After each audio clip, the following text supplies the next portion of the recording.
Jeremy, the title of Jeremy's talk is Jean Gebser and Integral Consciousness, a Cultural Phenomenology of the Present. And Jeremy Johnson, MA, is a scholar, writer, and editor of Revelor Press and founder of Neurolearning, which is where I first encountered him in Becca Tarnas's class. He received his master's in consciousness studies from Goddard College, where he studied the intersections of media ecology, the structures of consciousness, and depth psychology. He is the author of Seeing Through the World, Jean Gebser and Integral Consciousness, and an editor for Mutations, Art, Consciousness, and the Anthropocene. Jeremy is the current president of the International Jean Gebser Society. His writing has been featured in Omni, Conscious Lifestyle magazine, Cosmos Journal, Integral Leadership Review, Evolve magazine, and Evolve and Ascend. You can find out more on his website, Twitter, and Patreon pages. So, Jeremy, I'll hand it over to you. Great, thank you for the introduction. Thanks, Ashton.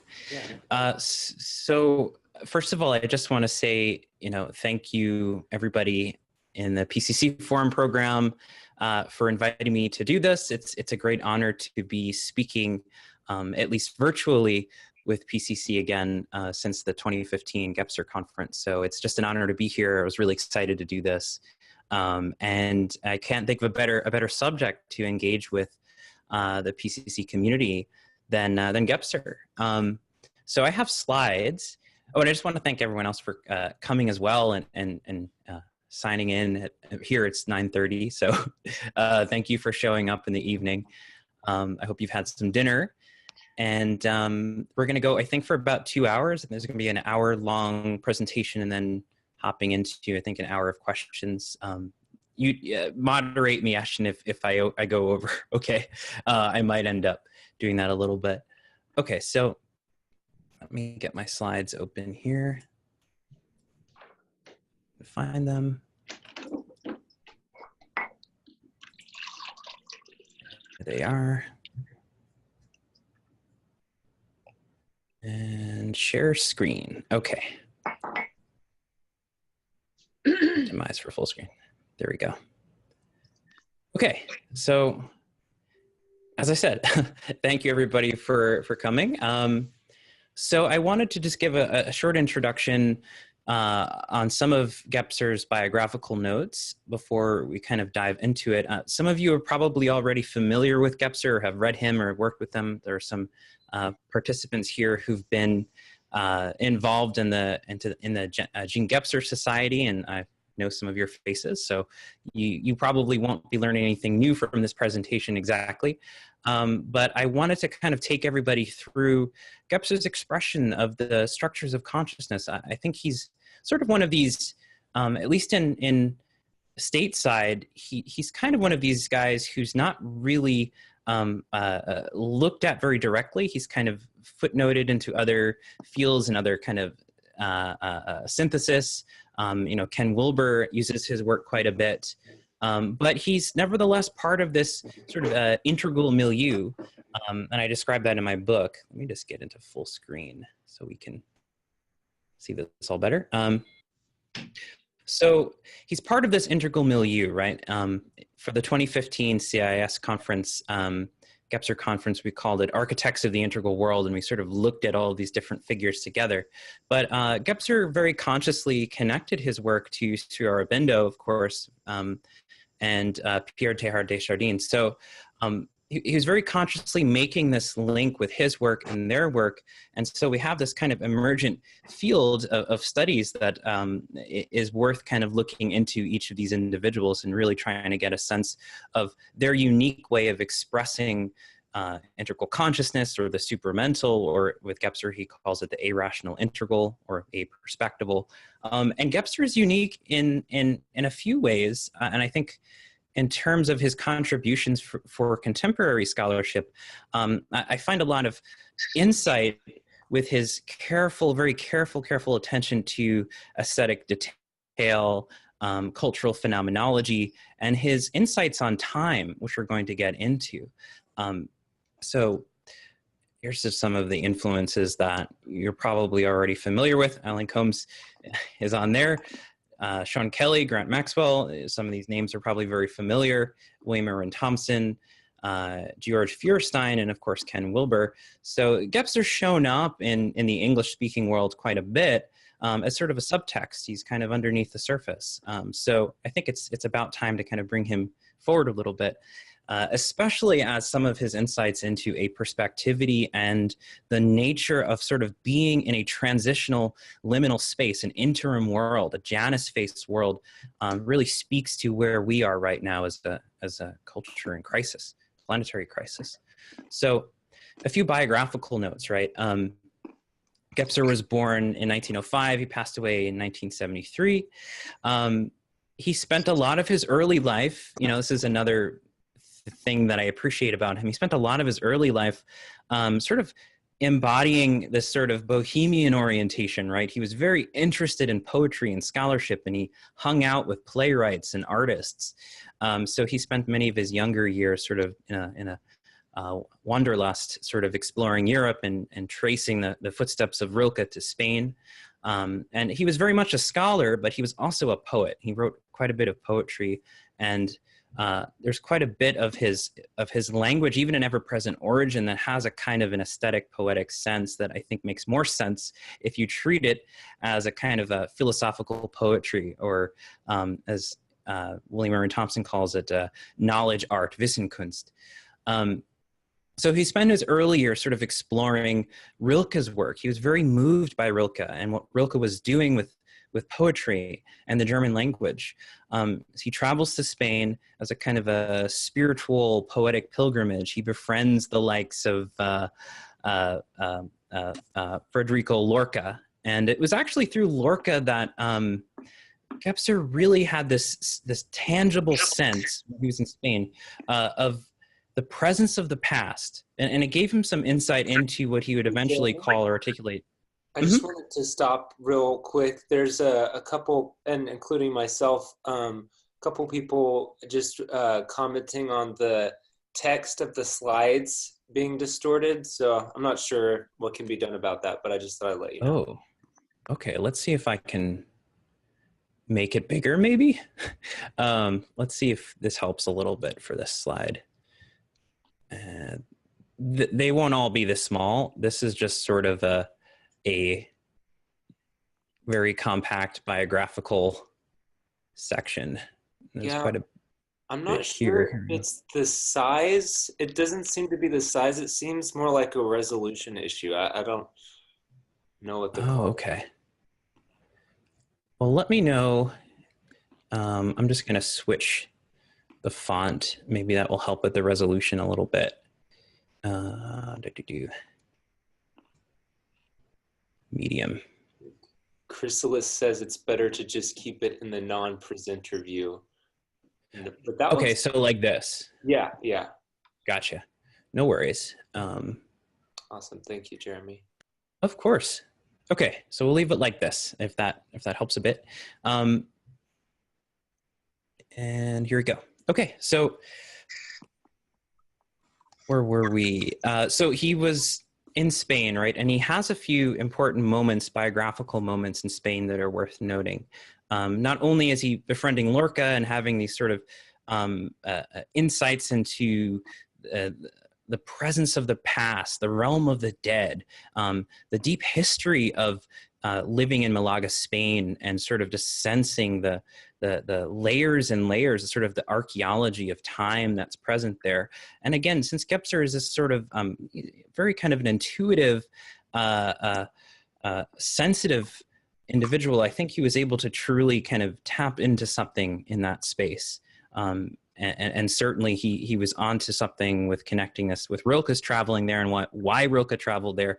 So there was a sense of place and a sense of space there that was very important. And in the next slide, actually, it's worth noting this translation from Rilke in Spain, where he's describing the kind of the shimmering, vibrating emptiness of the sky and of the plateaus, this extraordinary transparency of light and atmosphere. These kinds of impressions on him would become very important as we get into some of his insights. But one of the interesting things that happens to him there, which is sort of the seed of ever-present origin that happens, is sort of he has this, what he describes as a lightning-like inspiration, which only began to crystallize in him in 1939. This is George Feuerstein's book, Structures of Consciousness. So it was this moment of insight, that this flash of spiritual realization even, where he began to sensitize himself to this notion that past, present, and future and temporics in the spiritual present, right? In the presence of origin, was something he had to write about, was something that he had to kind of follow and try to understand. Let's see.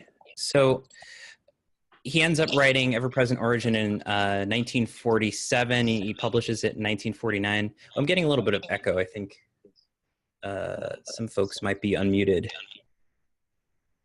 You sound good to me. This is Leslie Allen. Okay. Great, thank you. Here we go, perfect. Okay. So, so yes, he ends up having this experience. He ends up publishing a number of books between that time in 1931 in the winter in Spain, and he has this flash of insight. He writes a number of books. He goes through a lot. He barely escapes Spain with his life because the kind of the fascist movement was taking over. He's arrested at the border and nearly shot and executed, were it not for his interesting capacity to make a lot of good friends who help him out and help him get through. But unfortunately, Lorca doesn't make it through. And actually Lorca's death, he's actually killed at the border, I think ends up having a big influence on him, and he ends up writing Lorca, or the Realm of the Mothers, around the same time, or publishes it around the same time of the Ever-Present Origin. But it's sort of around this point where he meets Picasso, and he meets the kind of French intelligentsia at the time. World War II is about to kind of kick off. So he's living through this very dynamic crisis experience in Europe, where Western civilization, right, is sort of imploding on itself. And again, he was very sensitive to all this and how this sort of was making sense or orienting him towards this notion that there was something breaking down and there was also something breaking through in European culture at the time. And he was very interesting. He always ended up kind of finding his way into these different circles, right? In Spain, it was with Lorca. In France, it was with Picasso and some of these other intellectuals. And then when he moved to Switzerland, again, he made it through the border like an hour or two before it closed. He enters the Eranos circle, the famous Eranos lectures that some of you may be familiar with. And he befriends Carl Jung and some of the other folks who are involved in the Eranos lectures, like Eliade, D.T. Suzuki, Corban. So he ends up kind of in that sort of circle. And some of the conversations and the sort of the commentary he has, even in Ever-Present Origin, aren't just abstracted. You know, he comments on Jung and he comments on these other thinkers. They aren't just abstracted. He's not just reading them. He knew a lot of these guys very personally. So I kind of wanted to sort of give this as sort of a pretext before we could sort of jump into the details of Ever-Present Origin, just to kind of give his life some shape, besides, you know, being this great German thinker scholar with this massive tome of a book that not many people dive very deeply into or sort of read in a secondary way. But, you know, it's interesting that his life really started to pick up after Ever-Present Origin. He was meeting scientists, and like Heisenberg was one of his colleagues and correspondents. He was very interested in the notion of this a-perspectival reality, this concept that we were sort of moving beyond whatever the project of modernity was, right? Whatever the project of what he described as the perspectival world of progress and technology and modernism and that kind of thing. And something else was breaking forth and breaking through. And we're going to get into what that is and how he described it shortly. But he attracted a lot of interesting and a lot of different thinkers, economists and Jungians and artists. And religious studies scholars who were very drawn to the sensibility that he was articulating. So in the 60s, he ended up traveling throughout Asia for some time, and ended up starting to write a little bit more about Eastern philosophy and Eastern culture and traditions, which was sort of missing in his earlier work. And it was actually in Sarnath, at Sarnath in 1961, that he had a very profound Satori experience that was confirmed in his correspondence with D.T. Suzuki. And I don't know if I'll have time to get into that, but we might. I'll revisit it towards the end when we start describing the integral.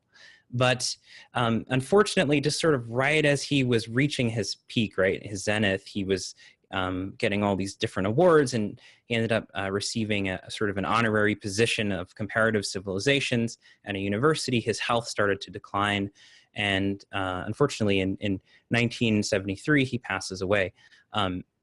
But in 1985 we get The Ever-Present Origin translated into English, and the consciousness culture really kind of picks him up, I think, from the 80s onward, and here we are today.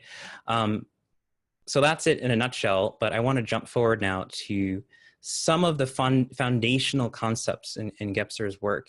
So first of all, let's see here. The whole conception that he's describing, right, is a phenomenology of awakening consciousness. This insight into the past, right, into this through Lorca and his poetry and his playwriting, gave him this profound intensive experience that the past was somehow still alive. And what would that mean, that the past can be folded into the present and perhaps even the future? And it began for him, like Owen Barfield and like a lot of these guys who try to chase the evolution of consciousness. He's trying to describe these fundamental reorientations towards the world, right? The phenomenology is sort of the study of consciousness, the study of being. Ontology is sort of the study of what is being, what is the nature of being, what is the nature of time and becoming, right?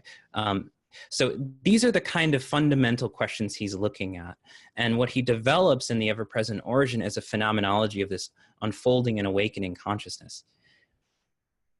Okay, so, and he calls his methodology, and I find this to be really interesting and promising, especially in our contemporary setting, because it's naturally transdisciplinary. Cultural philosophy, right? Cultural philosophy. And he has this great essay called Cultural Philosophy as Method and Art. And there's a lot of interesting synergies, right, with William Irwin Thompson's work, what he describes, what I mentioned earlier, Wissenkunst, knowledge art, or archetypal cosmology, which you're very familiar with, of course, being CIIS.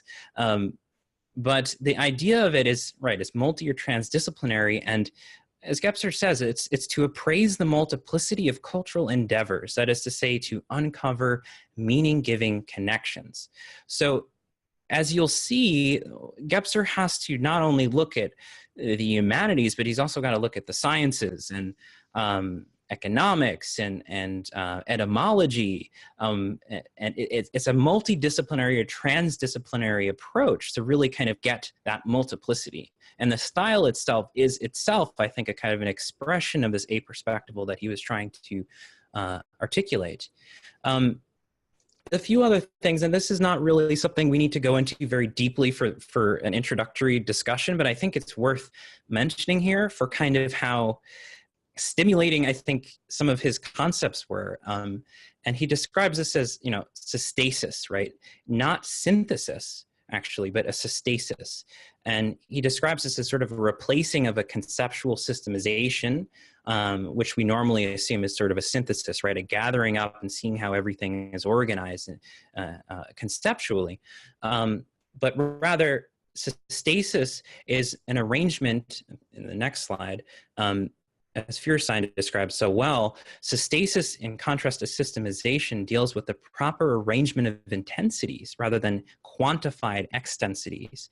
Gebser's argument is that whereas systems are elaborate conceptual devices by which reality is fixed spatially, systasis is the temporic endeavor to include time in our understanding of reality, time as an acategorical intensity and not merely as measurable clock time. So that means not just sort of ordering and arranging everything in sort of a categorical map. There's something else that has to take place. And I think we're already starting to see this even with contemporary thinkers today, or with process philosophy, this attempt to include time in the concept. So it moves beyond the concept. And so the concept itself becomes a kind of a dynamic thing that is not just an abstraction or representation of the world, but is sort of an enactment and a participation in it as well. So that's just really a footnote for that, because we could really kind of try to figure out what systasis and syneresis mean together. And I don't want to get into it too much for an opening lecture. But yeah, this is Gebser's editor from his collected works, Rudolf Hammerli, just sort of describing the style that you should expect kind of engaging Gebser for the first time. He says, Gebser transforms language into a usable tool for the new consciousness inasmuch as he uncovers the rich, multiplex possibilities of effectivity. He does not mean to create new language, but he simply wants to bring to effectiveness those hidden possibilities that are already present in language. And I think systasis and syneresis are one of those examples, but you'll see more. So this is William Irwin Thompson describing Gebser, describing him as a grand European thinker with a grand vision, but one who comes upon his general insights through a living attention for particulars, through an understanding of the role of adjectives in the poetry of Rilke, the resurgence of a prehistoric matriarchy and the surrealistic line drawings, the meaning of an ancient Chinese mask that has no mouth, or the social significance of the lack of perspective in the paintings of Picasso. So reading Gebser can be challenging, it can be difficult, but I think it can also be transformative. And his work is designed intentionally as a means to engage the reader in this very profound kind of way. So really kind of just jumping into it, right? He's sort of well known for the structures of consciousness that are used through, say, Ken Wilber's work, and they are the archaic, magic, mythic, mental, integral. But some of his foundational work was actually more about the unperspectival, perspectival, and a-perspectival world. So I kind of want to just take us through those and give us some examples of what those mean, what they are. We'll have some images to work with, and just sort of get a deeper sense of what he's talking about before we jump into the structures. And somehow this will all fit in within an hour, somehow. Let's see. So we start with the or pre-perspectival, and he doesn't really hang on too tightly to pre-perspectival, but he uses it as sort of an example when he's describing it. But unperspectival, right? This is something that I think we're familiar with, especially in schools like CIS and my own background with Goddard College, looking at consciousness studies, being very interested in depth psychology and transpersonal psychology, being very interested in sort of the so-called pre-modern world, was really kind of understanding that there is a narrowing down, sort of a loss of this ensouled cosmos. And we use the word especially in transpersonal psychology and consciousness studies and cultural evolution, we use the word development, right? The development of consciousness.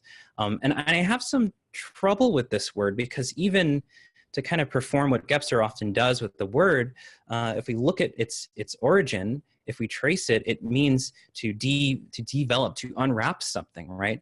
To develop something means to enclose it. And so there's this kind of opening up, this sort of disclosing, this sort of unwrapping of this world. But when you open it up, you lose the world that was enclosed. So in other words, the unperspectival world is a participatory cosmos where symbolic reality and sort of the three-dimensional material reality are not distinguished from one another. There's a fluidity and a liminality with them.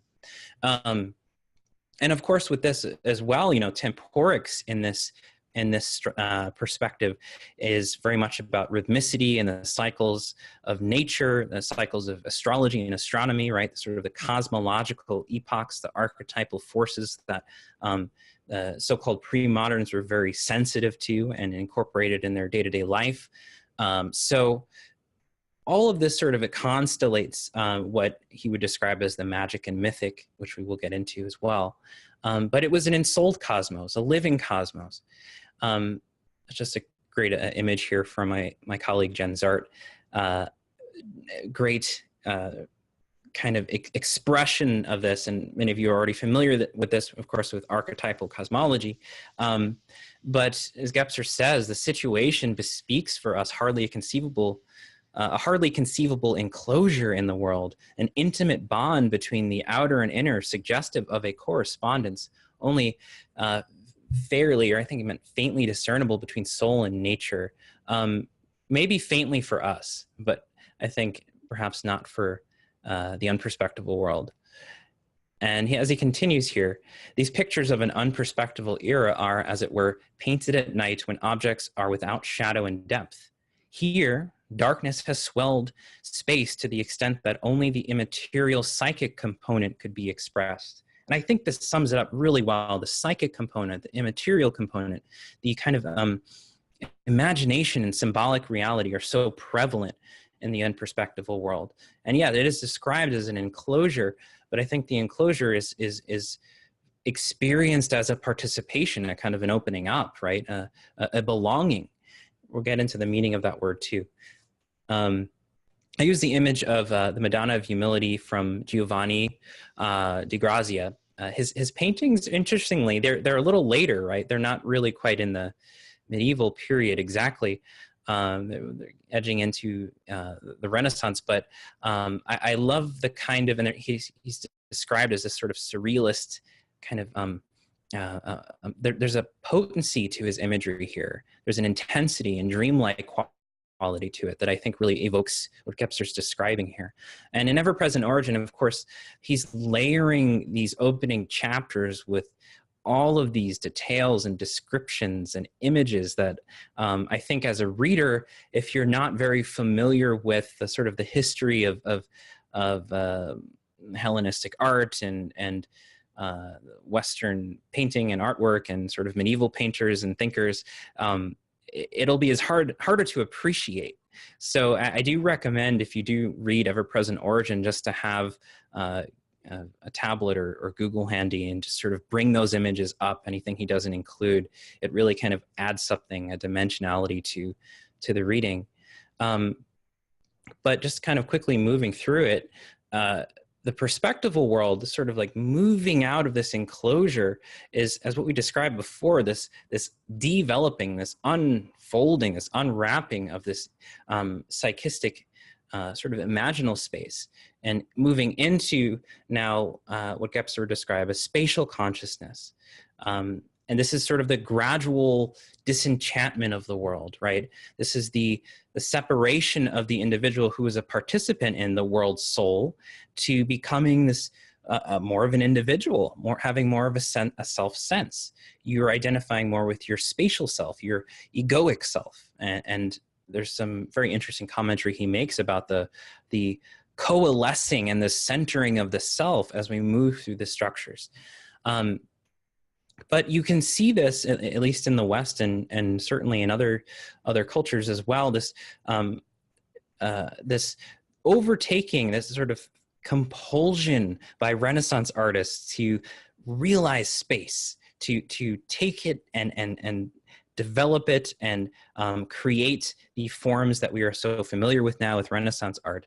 And it's sort of, you can see it begin a little bit and then sort of pick up more and then sort of completely take over.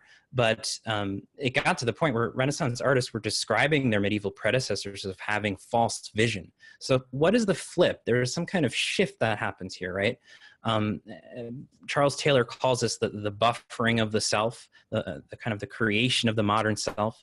And there's this new, Gebser gets into this quite a bit, there's a newfound self, a newfound spatial waking self that's sort of waking up to its three-dimensional reality in time and space as we would assume the world to be by default. But there's really a kind of a waking up to that, but there's an ambiguity that comes with that, right? There's this elation of self-autonomy and then this sort of deep anxiety that we've cut ourselves off from the whole. He gives a number of examples in Ever-Present Origin. I like these from Giotto Bondone, and it's the Annunciation, right? You have the image here, very kind of a symbolic representation of the world. We've even got, if you'll notice, I don't know if the resolution's good enough, but the whole notion of the world as cave that John David Ebert describes and talks about as well, this unperspectival cavern space. This image of Mary in the Annunciation even has a kind of a vaulted cavern, vaulted dome of stars. And of course, there's sort of this intercession of the light kind of coming in, but it's a very symbolic expression of the world. There are beginnings of perspective in this image, but just the beginnings. Gebser mentions the sort of the gilt ground, sort of the enclosure of the actual paintings themselves. And I think it's an interesting image here of what that actually might look like in context if you were viewing it in its time. And then, of course, there's a later painting that Giotto does, which is very different. It's not as potently symbolic as this one. If you notice, there's no longer the kind of nature depicted as Adam and Eve are being exiled from the garden back here. There's the angel kind of kicking them out. Here, it's just a fence with a nice pastoral kind of treescape in the background, and then you can actually kind of see that the dimensionality of Gabriel and Mary is a little bit more realistic in this later image. Yes, it's still symbolic, but they can kind of stand up without hitting their head on the ceiling. There's no more vaulted dome of stars, and you can see right through with that beginning of perspective, right through the window into the back of the room there. So there's this gradual overtaking of and possession of as a kind of a creative spell in a way. There's this sort of possession of these Renaissance artists with space and to realize and master space. This becomes very important. We get Leon Battista Alberti's Della Pittura, which is sort of one of these early manifestos of how to create three-dimensional space and two-dimensional images. But this is correspondent with the whole constellation of things that are going on in European culture at the same time, as Gebser describes here in this great quote, sort of an example of the way he's able to kind of connect everything. He says, Copernicus shatters the limits of the geocentric sky and discovers heliocentric space. Columbus goes beyond the encompassing oceanos and discovers Earth space. Vesalius, the first major anatomist, bursts the confines of Galen's ancient doctrines in the human body and discovers the body space. Harvey destroys the precepts of Hippocrates, humoral medicine, and reveals the circulatory system. And there is Kepler, who by demonstrating the elliptical orbit of the planets overthrows antiquity's unperspectival world image of circular and flat surfaces.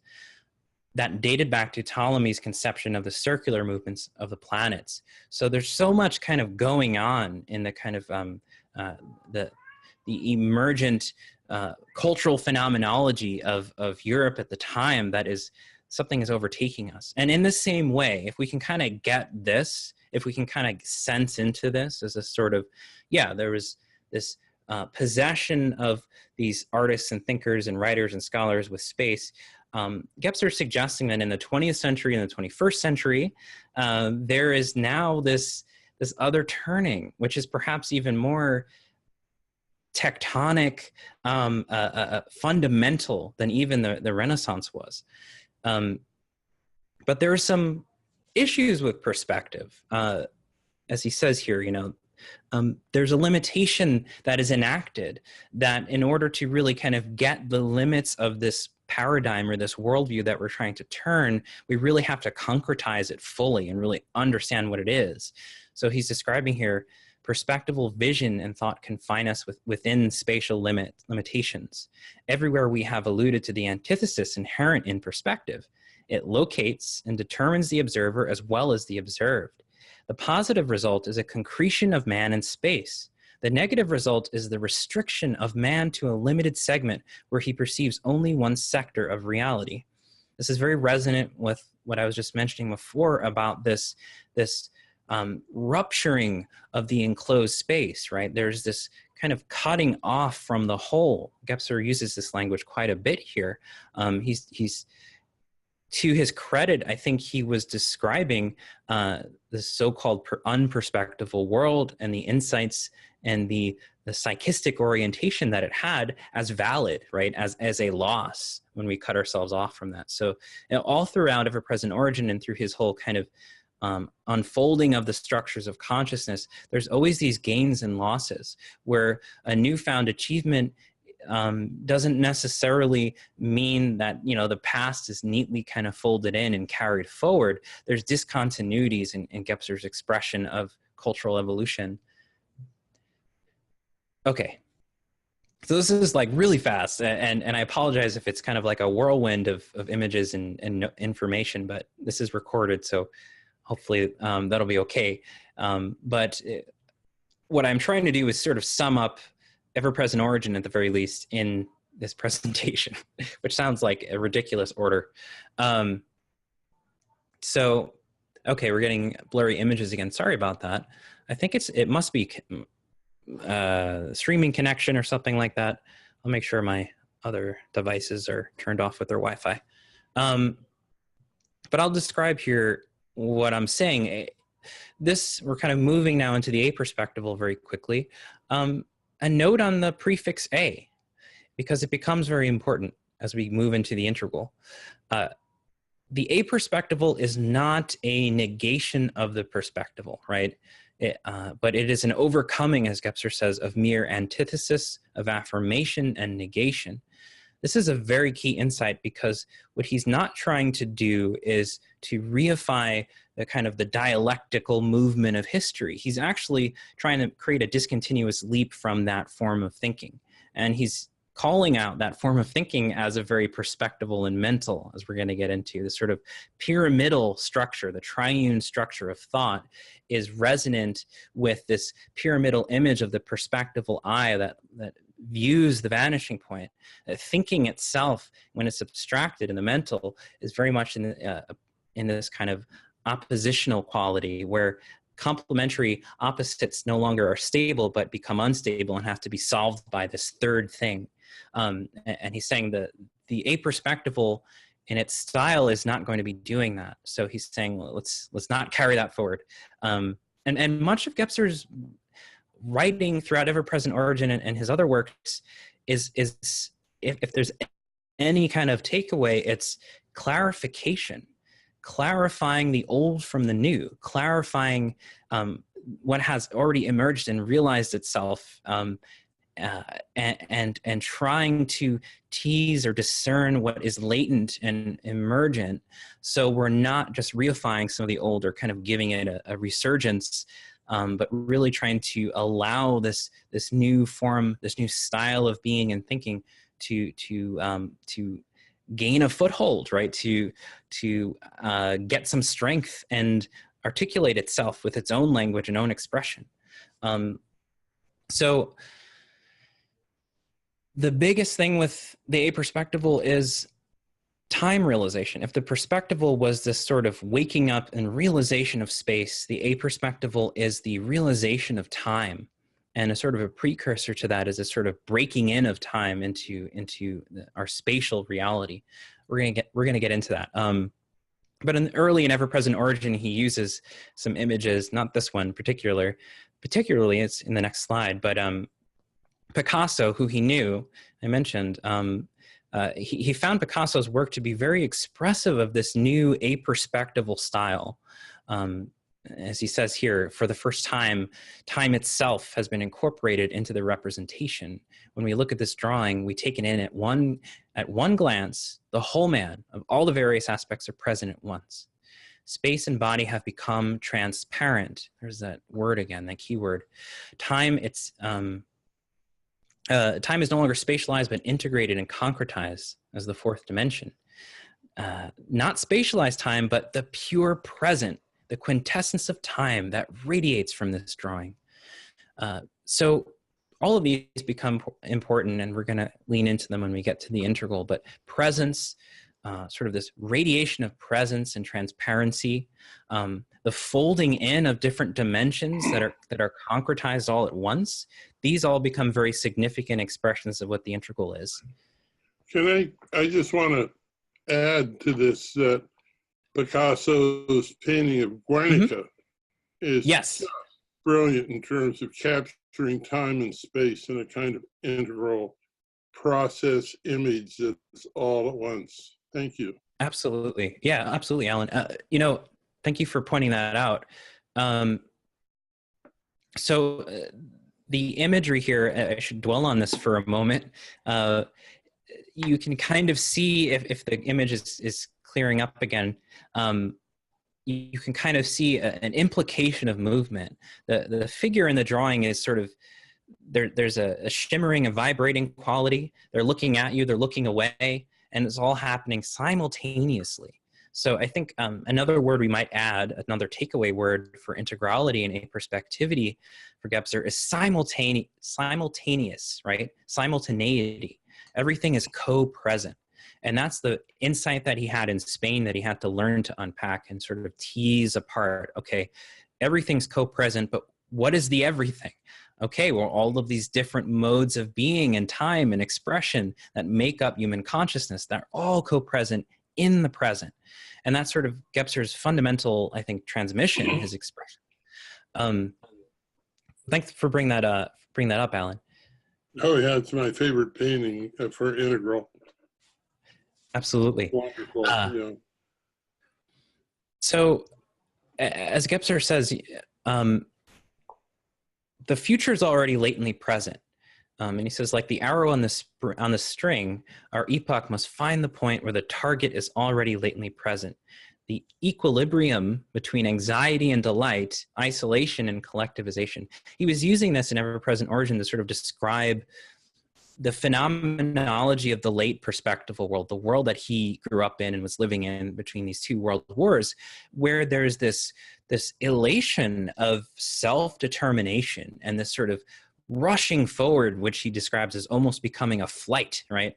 Time and history kind of running away from us, becoming emancipated from our control, and individuality sort of becoming overemphasized to the point where we're beginning to feel isolated, not only from a spiritual whole, but even from one another. So cultural fragmentation was one of the phenomena that he described that I think we are feeling right now. So we'll get into sort of some of that, how that's present now a little bit later. But so he's saying, you know, we have to find something like the arrow on the string. There's a kind of a middle way here through this crisis. So jumping right in then to the structures of consciousness, it's called ever-present origin, Ursprung. What does that actually mean? Gebser's kind of elusive here, but this is what makes him, I think, an intellectual mystic, in that he's not afraid of using the word the spiritual. There are certain profoundly contemplative moments in ever-present origin where he's describing origin as the itself. He has this one passage where he's essentially saying, you know, there's this unfolding of history, right? There's the movement of the measured, but there's also this dimension of the measureless, right? The dates and the dateless, and sort of adjacent to history, right? Adjacent to the material world is the itself, the core, which is sort of underlying it or substantiating the phenomena. So he gets quite profound with what origin actually means. It's, in other places, it's the creative principle. It's what substantiates this whole unfolding of consciousness in the world and all of the different forms, unperspectival, perspectival, and a-perspectival. And so that's sort of I think, important to mention before we move forward and talk about the structures, because a lot of his discourse Can I make a quick comment here? Mm-hmm. I gave a paper in Germany on Gebser in which I claimed he was a closet Neo-Platonist. That is, oh, that's interesting. He uses the word origin the way the Neoplatonists use the word the one. And you have to remember this was written in the in the mid 20th century. I think he was just being conservative. 20 years later, he was just talking about Aurobindo and That's true. Buddhism and things. I think maybe he would have reconsidered, but I think that was just a safe term for him. Yeah, you're probably right. Think about the one in Neoplatonism, everything unfolds out of that. So that's why, that's why I said it was deeply influenced, but didn't talk about it. It's interesting. It's almost a kind of an immanental Neoplatonism. Yeah. But yeah, so Thank you. In light of that, though, the structures themselves, there is an unfolding, as you're mentioning, there is an unfolding to them where, as we're about to get into what they are, here, I'll just skip ahead and show you them. The archaic, magic, mythic, mental, integral, they all have a dimensionality associated with them. Archaic is 0, magic is 1 dimension, mythic is 2 dimension, mental's 3, and integral's 4. That's just a number. What does it mean? We're gonna get into the qualitative intensity of that rather than just the descriptive extensity.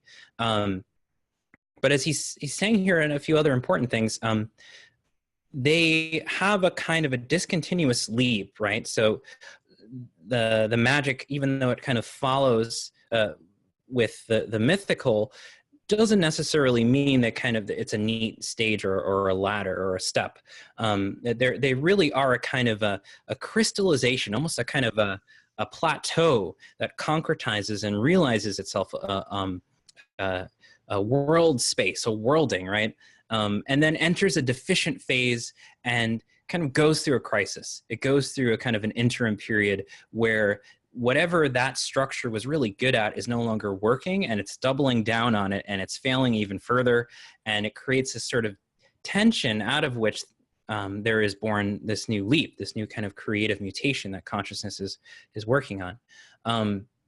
And as a whole, he has an interesting chapter in the first part of Ever-Present Origin about the kind of morphology of the structures. He has got all of these sort of tables that he sets up and arrays the structures in certain ways according to a principle, and then folds it up and then tries another one, and very consciously going, okay, we're going to have a very mental expression, we're going to use it, we're going to employ it, and then fold it up and put it away.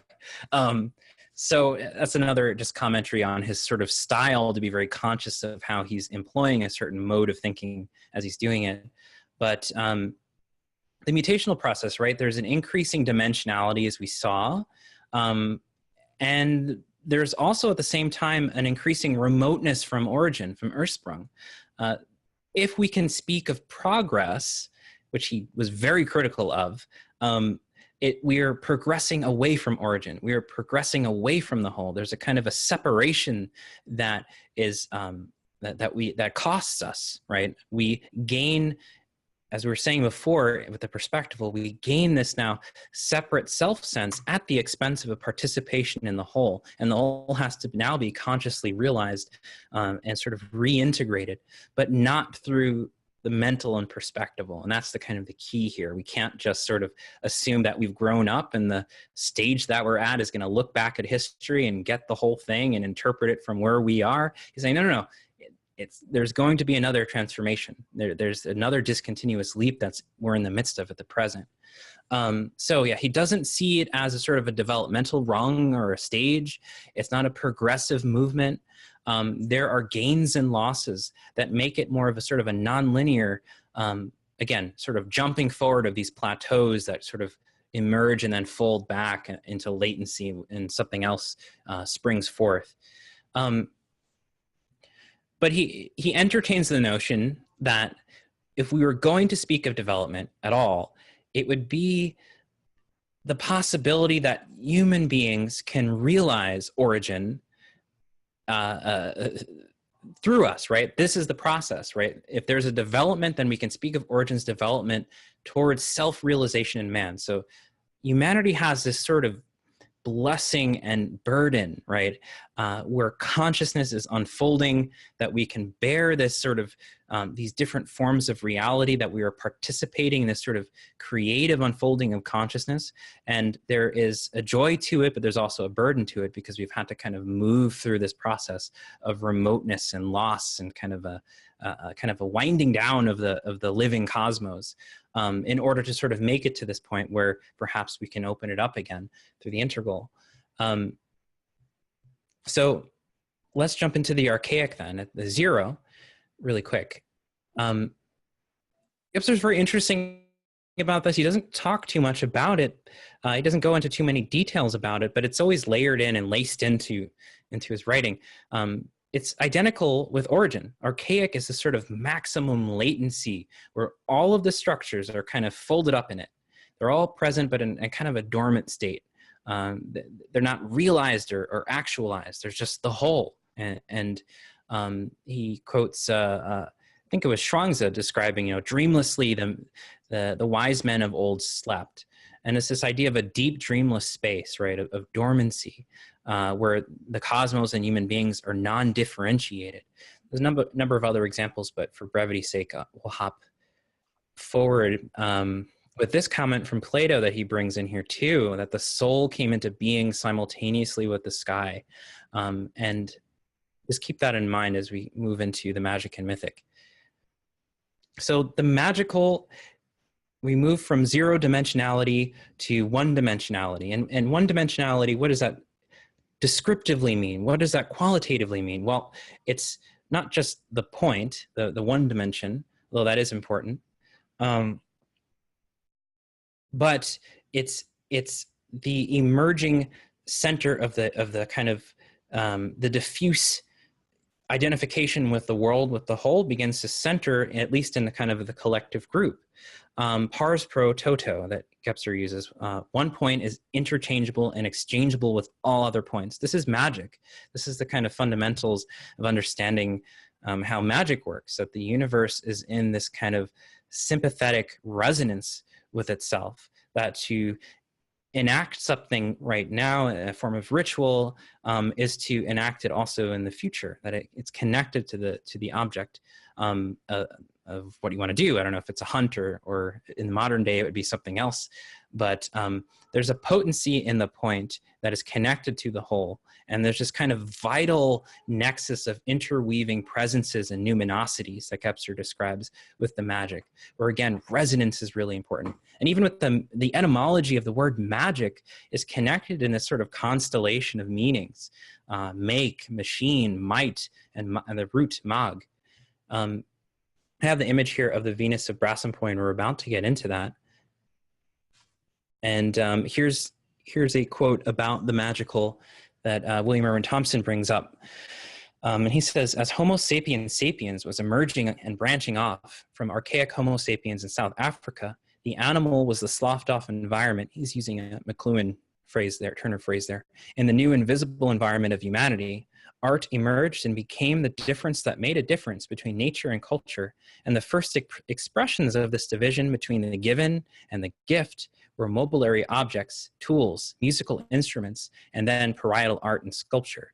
So we see this kind of explosion of creativity, right? The sort of the eruption of art and the imagination. I think this is a good kind of way to get an image of where the magical kind of emerges in what we would call linear, mental history, at least. And so, yeah, this is a very important thing here. And this is another example of what Gebser does throughout the book, where he's describing a word, and the word is tied to the meaning of the structure and what he's trying to express. So to belong is associated also with the word to hear. So again, there's this idea of acoustics, that unperspectival cave world space. So gehoren or horen means to hear. And as he says here, it is not the sun-related eye, but the labyrinthine ear that is the magic organ. The labyrinth represents the cave-like nocturnal darkness of dormant consciousness. So think again of the unperspectival world. The world is cave, the kind of the vaulted participatory cavern. Even later, that much further on, in medieval Europe, the cosmology was still kind of resonating with this intensity of gehoren, to belong, to participate, to belong to the starry firmament and be your soul involved in that. We're about to get into the soul as well. So jumping forward now to the mythical structure introduces time in a way that the others, the magic is sort of this sort of dreamy, this dark, deep dreaming timelessness of just resonance and participation. But the mythical is really where the emergence of the soul is taking place, and really where we get the beginnings of sort of like the lunar calendars and ancient astrological calendars. It's very difficult to separate the mythical and the magical if you're well read and studied with ancient history, because as far back as I think we can even get evidence of human culture, we've been measuring and mapping the stars and associating them with this sort of some form of archetypal drama, even if we are lost to that ancient language.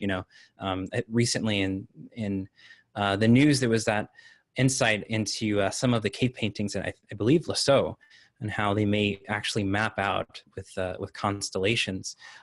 So again, the stars and the earth, the sky and the human soul, they start to resonate with one another in this structure. And the rhythmicity of time. I'd like to add briefly that I love Gebser's use of art. It's a unique way of looking at the history of consciousness. It's just wonderful. I teach a whole course on art and the history of consciousness, and Gebser, his work is just unique and it's just rich. So what more can I say? Thank you. Yeah. That's sort of the idea with Gebser. It's, as he says, the integral can never be integrated in the abstract, only the concrete. So the whole methodology has to be an attempt to poeticize thinking and to engage in aesthetics, and to try to parse the meaning, the worlding that's taking place in a particular creative moment of expression, like this image here. So yeah, as I'm saying here, like the archetypal drama of the cosmos that's playing out, right, that we're participating in, all of the ancient cultures from the Sumer to Egypt and all the Mesoamerican cultures, they all express this beautiful participatory drama. And with the mythic as well, he has quite a fascinating chapter on the history of soul and spirit. And he goes into, in the mythical structure, we get two dimensions, and that expresses itself as, of course, the image of the soul, which is the mandala or the circle. And I have that down here as well. The mythical structure, this is from Jung's Red Book, but it's so expressive of this. The mythical structure leads to the emerging awareness of the internal world of the soul. Its symbol is the circle, the age-old symbol for the soul. So that's the idea that there are polarities now that are taking place. It's not just the interweaving nexus, but now there's more of an articulation and expression of dynamic polarities, right? Things becoming their opposites. Enantiodromia that Jung talks about, the complex interweaving of life and the mysteries of death. And even the word myth is associated with, of course, mouth or muse, right? Sing in me, muse. And Gebser says here that the muse possesses the myth articulating mouth. The aura of acoustic surround is replaced, that sort of acoustic chamber, right, is replaced now by this mouth. And that's why I had this image up here with the magic.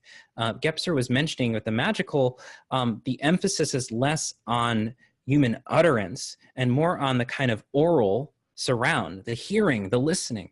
In my class, the Gebser class I'm doing right now in Neura, I use some other images here to talk about this part.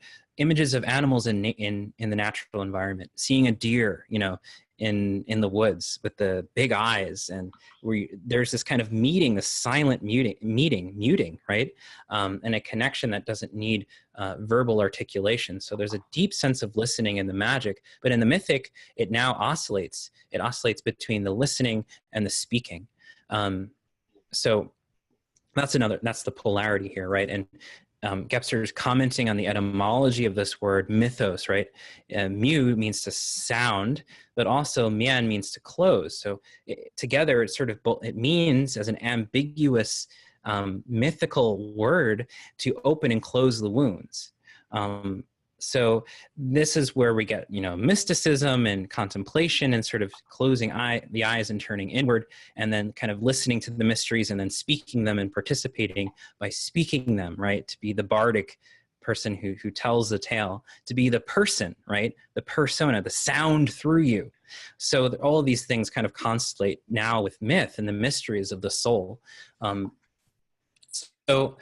And I mentioned before, Eros and Thanatos, right? The kind of the complex polarities of the two soul poles that he describes here as sort of life and death, creation and destruction, and how they kind of turn and turn and turn in a cosmic drama of opposites of a thing becoming the other. Many of us are probably familiar with this, with various traditions that we've studied and have kind of, since Gebser's time, really kind of become familiar with in a way that I don't think his contemporaries were very prevalently familiar with. So jumping right into the mental now, really quick, let's look at the etymology of that word. So we've got the polarities of the soul, right? We have this gradual centering of the self that is beginning to take hold, right? It's no longer the magical diffusiveness and resonance. Now we're beginning to look at and contemplate the mysteries of our own soul and the awakening of the soul. There's now sort of an individual who's participating in the whole, right? That's centering more. But in the mental, and really the early mental is so tied up with the mythical. There's so many examples that Gebser uses. He calls them mythologemes, and William Irwin Thompson uses this all the time to talk about all phases of cultural evolution, where he's looking at, well, what is the art saying? What are the narratives and the stories saying about where we are, right? So mythologemes are the word that he uses, but in the mental, the complementary opposites become unstable opposites. They have to be resolved in this, what I was mentioning before, this tertiary. And we move away from the cyclicality, the enclosure that we were talking about, and we've already kind of mentioned this with the perspectival, the kind of rupturing of that enclosed world space of psychic participation in the whole. Now we get a directionality. Now direct actually means right, to move to the right. And Gebser talks about this, at least in Hellenistic Greece, this movement from the left to the right becomes very prevalent. We get Odysseus exclaiming, "Am Odysseus," but he doesn't say I, he says, "Am Odysseus." Julian Jaynes talks about that too, and the significance of the lack of I. So there's now the human being in space moving forward with the kind of an oppositional mentality. And the fact that mental, its origin is in wrath, gives you a sense of the kind of directionality and the kind of directionality this is actually expressing here. And here he is kind of describing this eruption of the mental. Wrath or anger is the force which bursts the confines of community and clan to the event that it manifests the hero in the individual and spurs him on toward further individuation, self-assertion, and consequently ego emergence. Another really important image. This is, sorry, I don't have the artist rendered here, but if you get the slides from me later, I'll make sure that's in there. Zeus, he gives birth to Athena.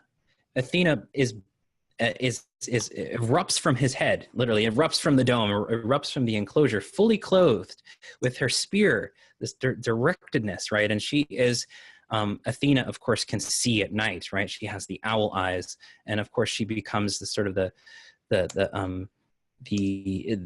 I don't know how we would describe this, but she becomes a sort of presence for Athens, and how Athens birthed philosophy. So there's this constellation of meaning in all of this that's very interesting.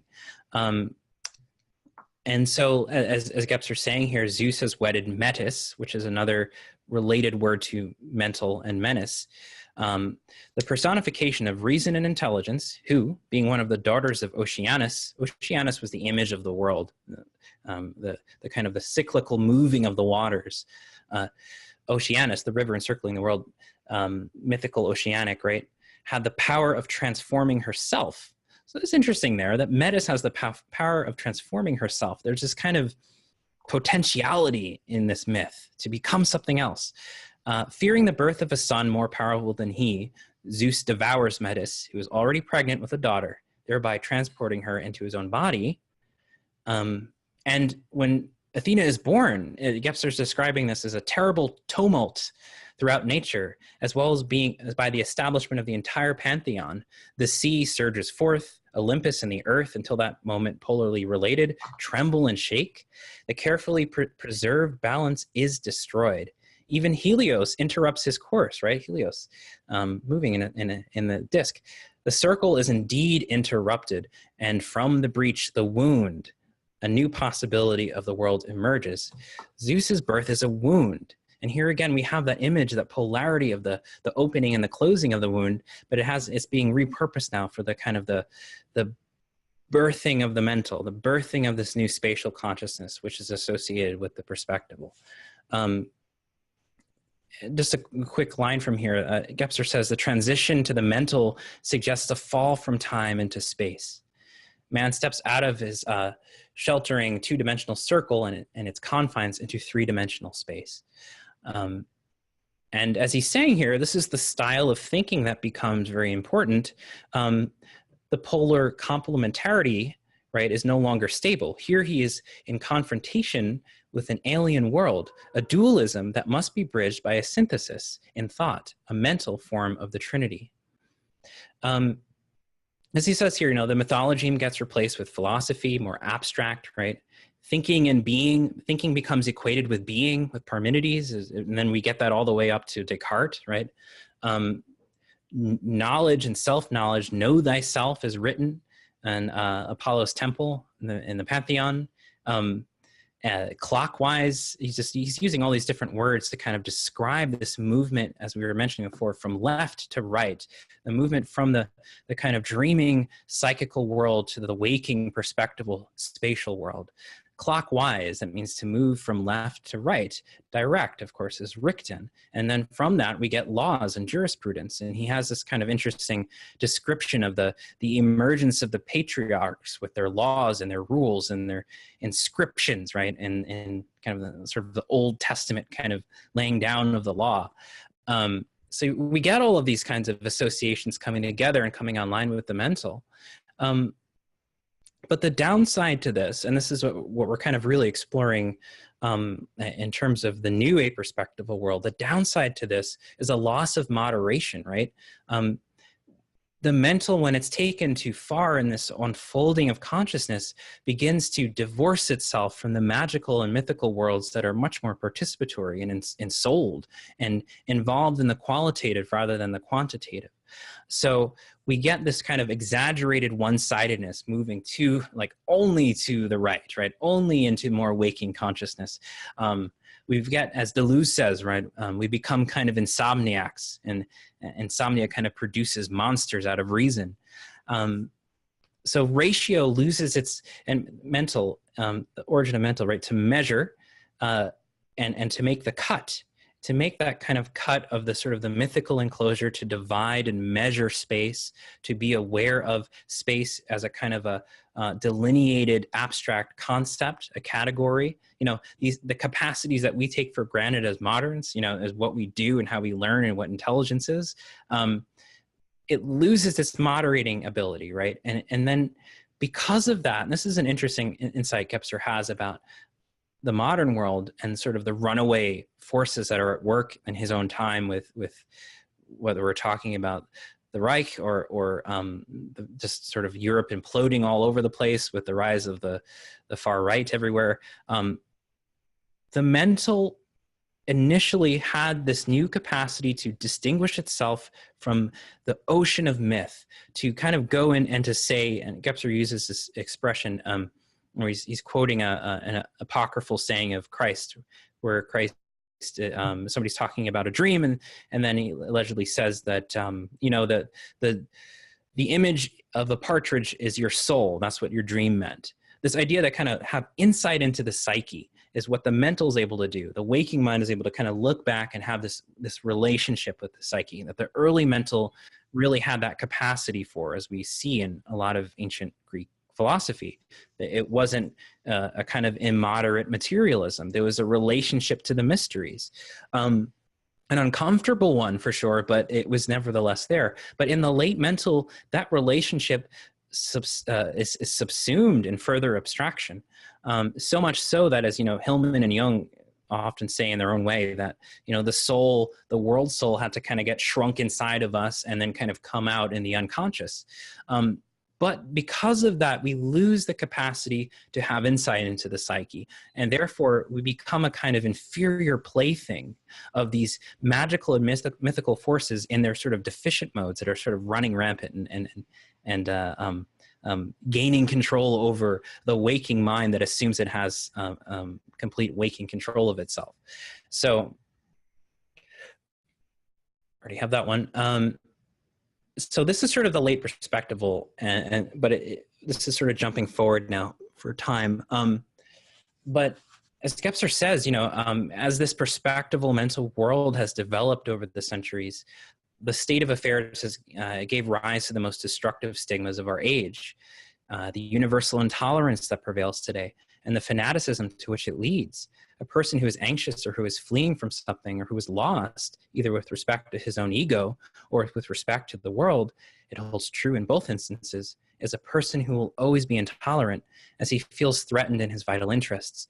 He sees only a vanishing point, lost in the misty distance, the vanishing point of linear perspective of which Leonardo once wrote. And he feels obligated to defend his point fanatically, lest he lose his world entirely.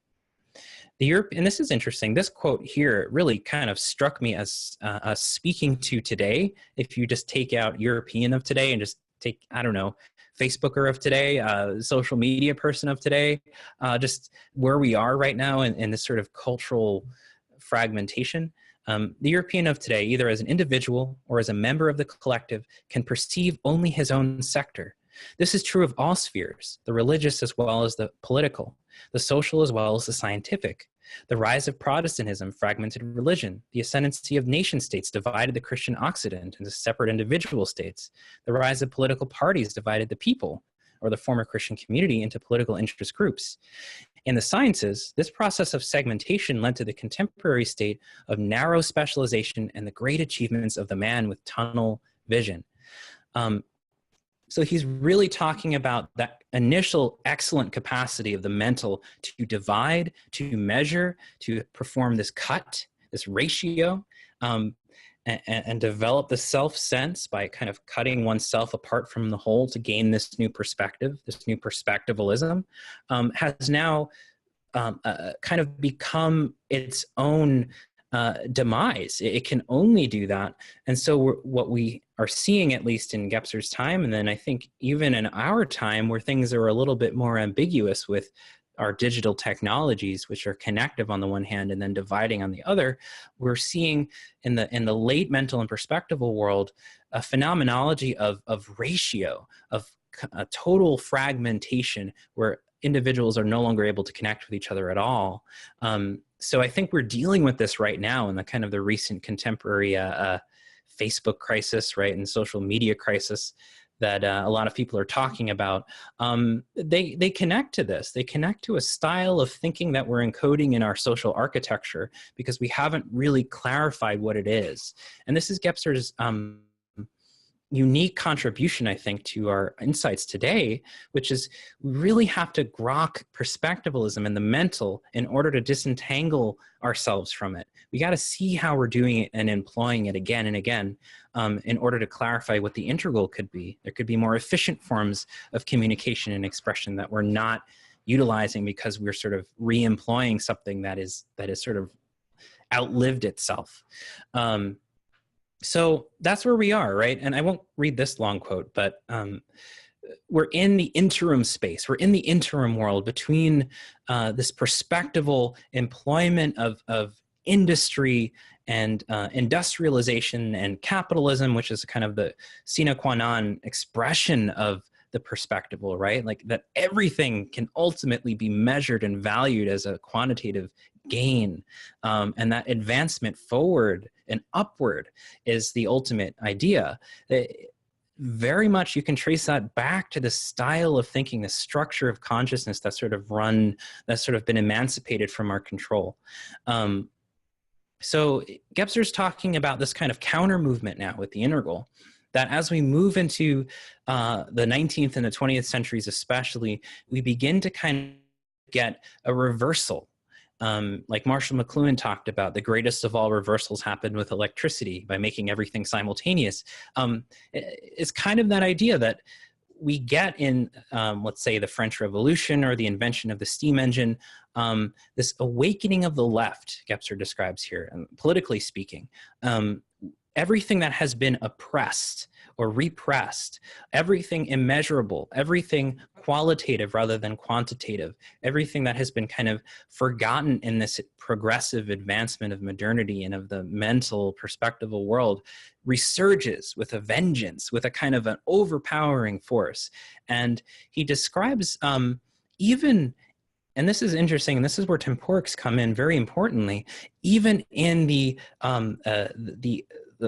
kind of runaway technological revolution that we've been inhabiting since, William Blake was writing about it, right? Even in that, there's an awakening of something that has not been integrated by the mental, and that's time. And Gebser describes a kind of a guilt, a kind of ambiguity around time, and that like the mental perspectival world wants to master time by employing its own kind of spatial categories on it. But time is always breaking out of that and breaking forth from it. And so it's always kind of bursting our conceptual systems with it. So time as a sort of a phenomenon of speeding up in the modern world becomes this kind of awakening of what has been repressed or ignored in exchange for this, again, continued overlived perspectival world. So Gebser calls it the eruption of time. And I was mentioning it was this phenomenological condition of this sort of interim world, this Janus phase space. And I was mentioning too that the perspectival world, it spatializes time, but this is not sufficient. That time is actually something else. Time is more like this quality of presence that we had in that initial image of Picasso.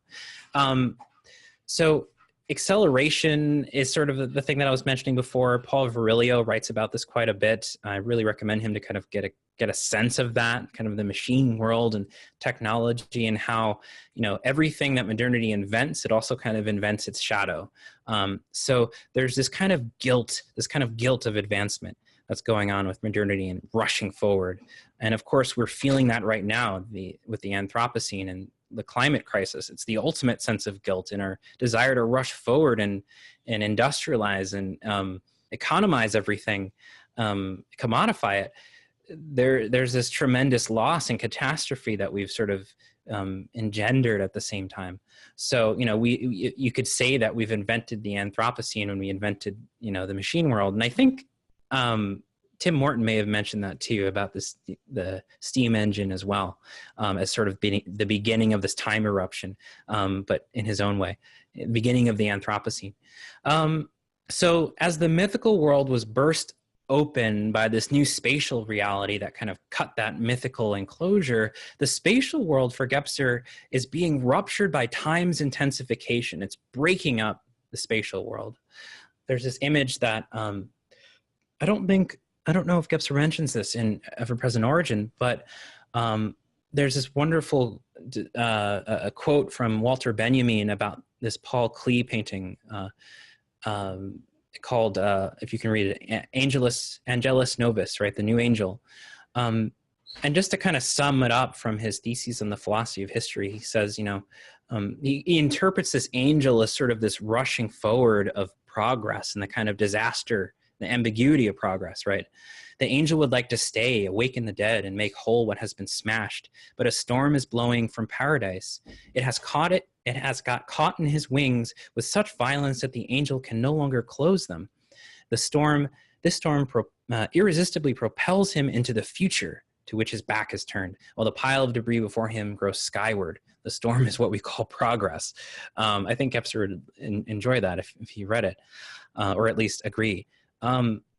But here's the kind of the rushing forward, that sort of intensity as a negative, as a crisis, as a manifestation of the integral world, first exhibited by catastrophe, like William Irwin Thompson says, that the next transformation announces itself as chaos or evil. And here is a good expression of that. So, as Gebser says here, mutational periods are times of disturbance and even destruction. And the process of expansion in this kind of thing, very similar to what Benjamin was saying, is a frenzied rush, pushing ever forward the boundaries of the microcosm as well as the macrocosm, dissolving, indeed, and destroying and exploding rather than overcoming the spatial structure. In many ways, the crisis is brought on by the failure of human beings to lean into this emergent consciousness. The fact that we are attempting to employ the spatial structure instead of overcoming it is integral to what the crisis is. And that's what Gebser is saying here. And again, here's the image of the Janus-faced. He's saying, since a restructuration of our form of realization is now taking place, all of its manifestations are Janus-faced. On the one hand, they are still bound to the consciousness structure and force now until which, to the extent that is deficient, is now threatening to collapse.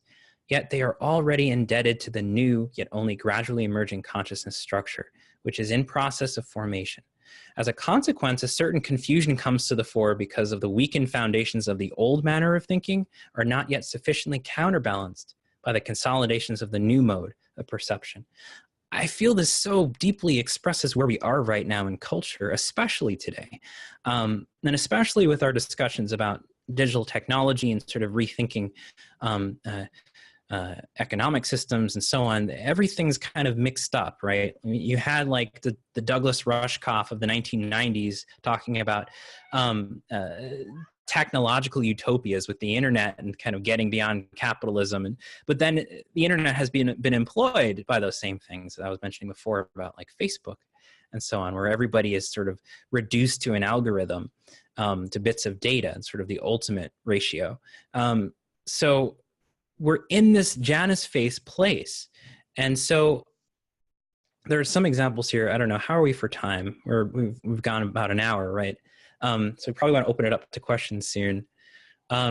So we're getting towards the end here, but there are a number of contemporary mythologies that are really good that might be worth exploring at some point.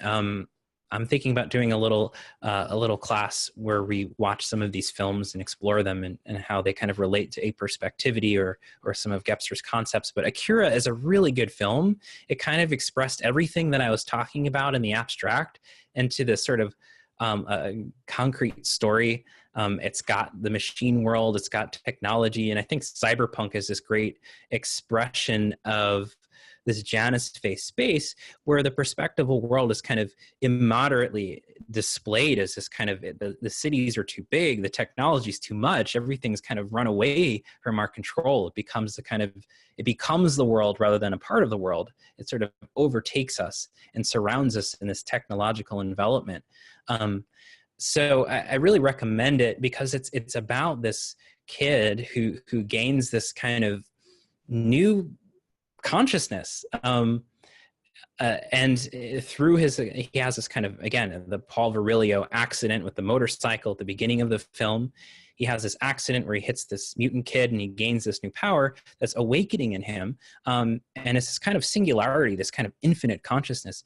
And he's responding to it in the very same way that the mental is responding to the a-perspectival world. It's going, oh, this is nice. I'm going to use this for my own gains, my own employment, my own benefit. So he acts like a teenager, and he runs around the city causing chaos and killing people and doing whatever the hell he wants.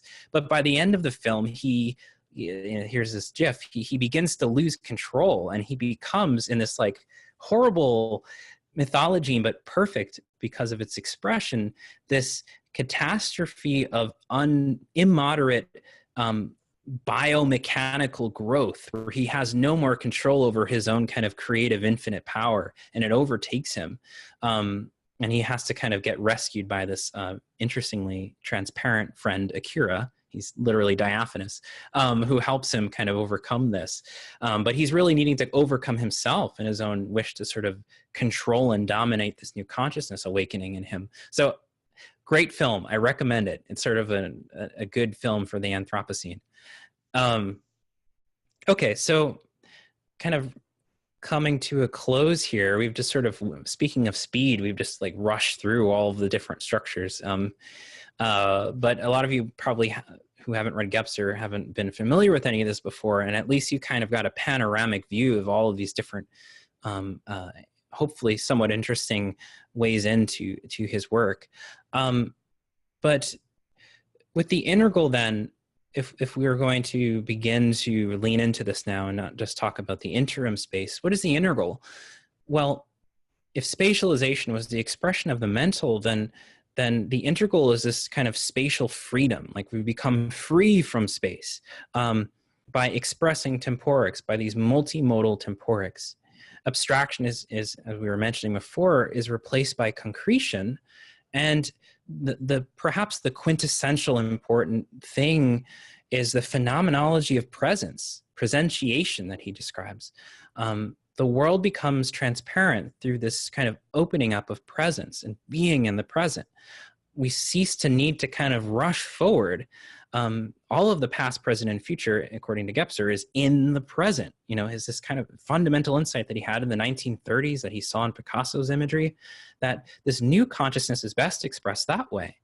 McLuhan has very interesting and analogous expressions as well, where he talks about, you know, simultaneity, where he's describing Finnegan's Wake as this like perfect expression of electronic culture, where Finnegan embodies all of the different modes of cultural expression in history in the present, and it sort of is employing them in the kaleidoscope, right? The kaleidoscope of his present being. He's kind of like a multi-woven tapestry of all these different forms of cultural expression.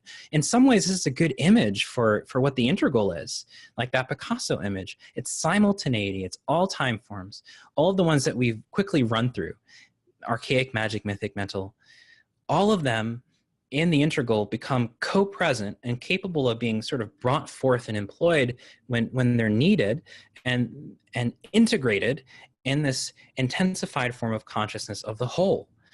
It's everything the archaic was, but now realized consciously. And he has this here because time. This will be one of the few last quotes that we have. Time is the fundamental function, as he says here, for the a-perspectival world, and to be of a most complex nature. It manifests itself in accordance with a given consciousness structure and the appropriate possibility of manifestation in its various aspects. The way he expresses this is very asystematic, intentionally. Aspects as clock time, natural time, cosmic or sidereal time, its biological duration, its rhythm, its meter, its mutation, its discontinuity, its relativity, as vital dynamics, psychic energy, as the soul and the unconscious, as mental dividing. It manifests itself as the unity of past, present, and future, as the creative principle and the power of imagination, as work, and even as motoricity, along with the vital psychic, biologic, cosmic, rational, creative, sociological, and technical aspects of time. We must include, last but not least, psychical geometric time, which is designated as the fourth dimension. And again, that's why integral is the fourth dimension. So it's this kind of multi-dimensional, as he uses in Ever-Present Origin as well, amentional wholeness that's sort of wrapped up in this present intensification. So, and he compares this here, and I won't read this quote, but there's an interesting comparison between the magic and or the archaic and the deep dreamless sleep, the magic and the deep dreaming, the mythical and the kind of the more kind of symbolically important or significant dreams, right? And the mental with this wakeful state of consciousness. And then the integral is a kind of a lucidity that's present throughout waking and dreaming, which connects a little bit in some of my discussions with other Gebserians on, Tibetan Buddhism and Vajrayana tradition. with lucid dreaming practices. Very interesting. And Gebser would key into this a little bit too, again, towards the end of his life, where he started to look at Eastern traditions. But he's saying, all of these things, all of these different states, we can't just assume the mental is going to get them all and understand them and categorize them and sum them up.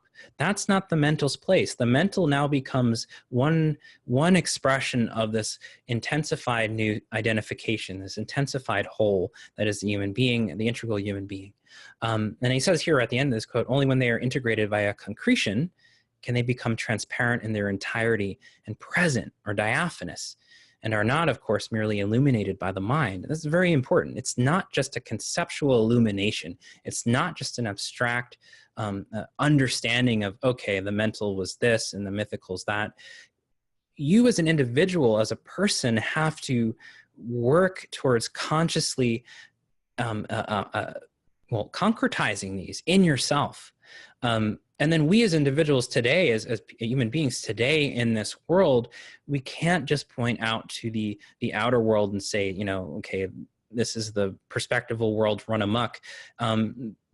Continuous with that insight is the ability to retract the mental in ourselves, to bring it back, in the same way that the mental was able to retract the mythical diffused world into the self. We have to retract the mental perspectival world into ourselves and consciously concretize that. I don't know how we can do that exactly, but it's through presence. It's through this kind of contemplative intensification that Gebser is describing here. And he uses very frequently throughout his writings. It's not, you can kind of see one side of it as sort of the twilight dreaming, non-conscious realms, right? The magical and the mythical. And then the daylight is sort of the mental, but it's neither one. The diaphany kind of sees through, as we were saying before. What kind of consciousness must this be? A radical root presence and presentiation, an opening and immanent consciousness that's aspatial, amentional. Everything has become present. So we can skip over this one, and then there's a few criteria he looks for in terms of what integrality is concerned with, and we already mentioned temporix. Diaphanity is what we were just describing, right? Where the concept of time becomes this sort of diaphanous present that opens time up, a spiritual present. That's when you move from time as a concept, or even time is sort of in the process of realizing itself, to time freedom, which is a kind of an opening, a kind of luminous sky, that sort of shimmering, vibrating sky that Gebser was describing in Spain at the beginning of this talk.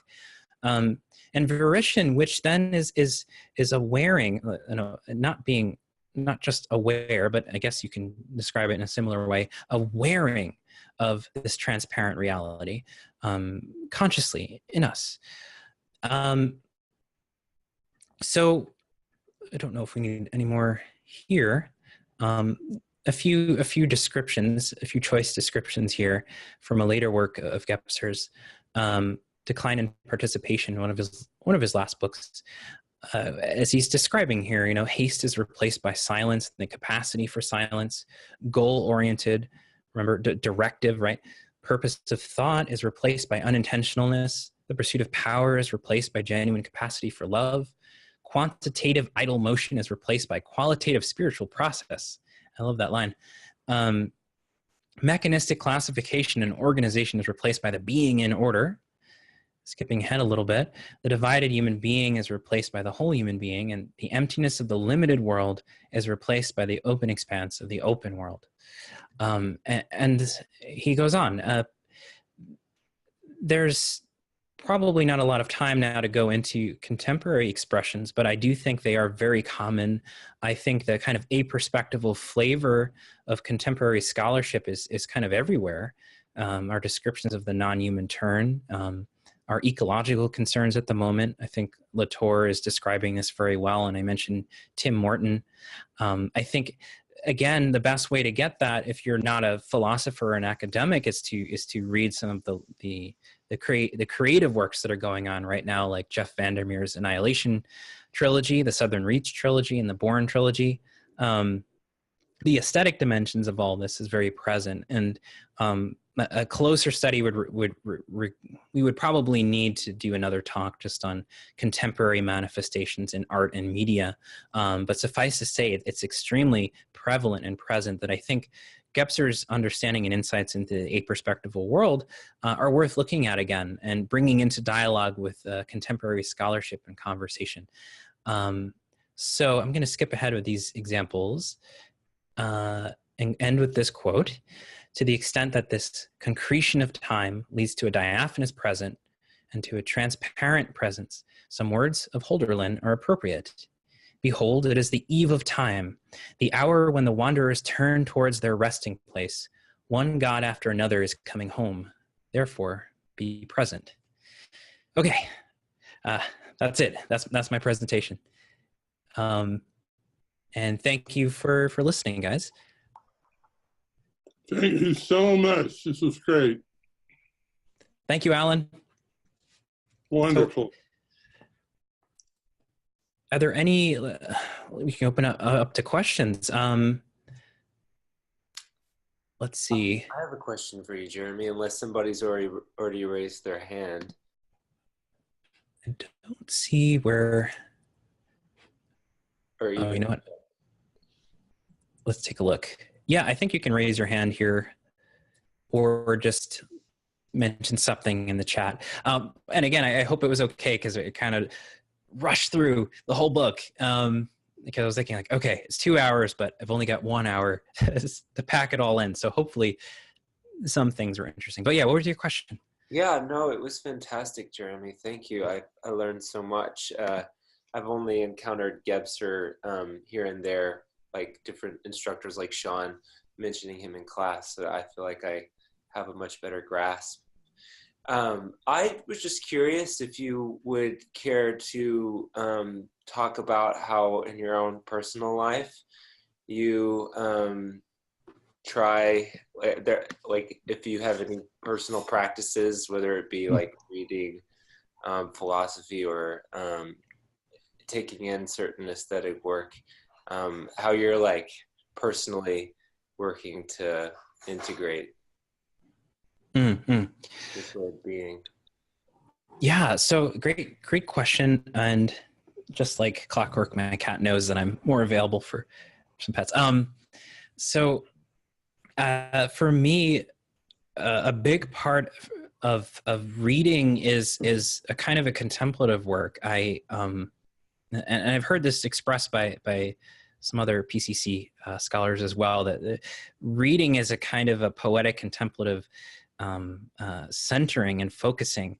It really kind of, when I'm reading Gebser or kind of working on these things, it's kind of an alter to sort of a visionary practice state to really kind of engage with the work in a sense of presence. But I do have a contemplative practice. I just this very simple Soto Zen, Zazen practice that I've been doing on and off, admittedly, for the past 10 or 12 years. But, you know, I think that's sort of the baseline for me, is just sort of being able to, something that Gebser didn't, he seemed to have naturally, but I think he would have benefited from having some of these contemplative traditions to work with, because a lot of what he says is very much a kind of a contemplative injunction. Throughout the book, he's always saying, as you're working with these images, as you're thinking about this and relating to the magic or the mythic in yourself, the most important thing is to be present with this kind of super wakeful clarity he always describes. And I think for me, in doing this research, employing that has been really important, so as to not make this all like up in the head. You know, it feels very much more like it feels more like kind of evocative poetry for me, talking about these things. And it hasn't always been like that, but I think in recent years, my contemplative work has kind of softened things a little bit, you know? So I would say, yeah, I think contemplative work is really important, and I certainly employ that in my own daily practice.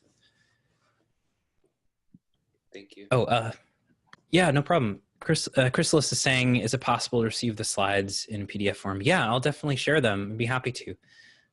If you sign up for my newsletter, well, I'll put my email in right here for folks. There we go. Just send me a note afterwards, and I'd be happy to send you the slides. Anybody? I've only read bits and pieces from Eric Kramer's work. So I can't really, oh, hey, Joe. I can't really comment too much on it, but Kramer's great. I think he has, I can't really comment too much on that, but I do think he has, he gets Gebser very, very well. Consciousness and culture, yeah. I kind of wish there were more books like that in the present. Like my book that I just wrote, Seeing Through the World, is very just a kind of introduction to Gebser's work and trying to be a kind of, again, a poetic expression of all these ideas.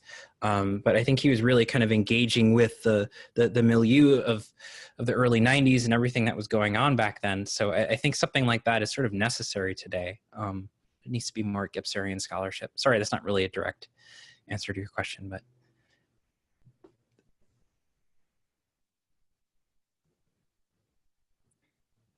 So any other questions or reflections, or even like, I don't know, intensities? It's something, I know we rushed through everything, but did anything kind of catch you guys? Something interesting that you noted as we were kind of moving through the structures?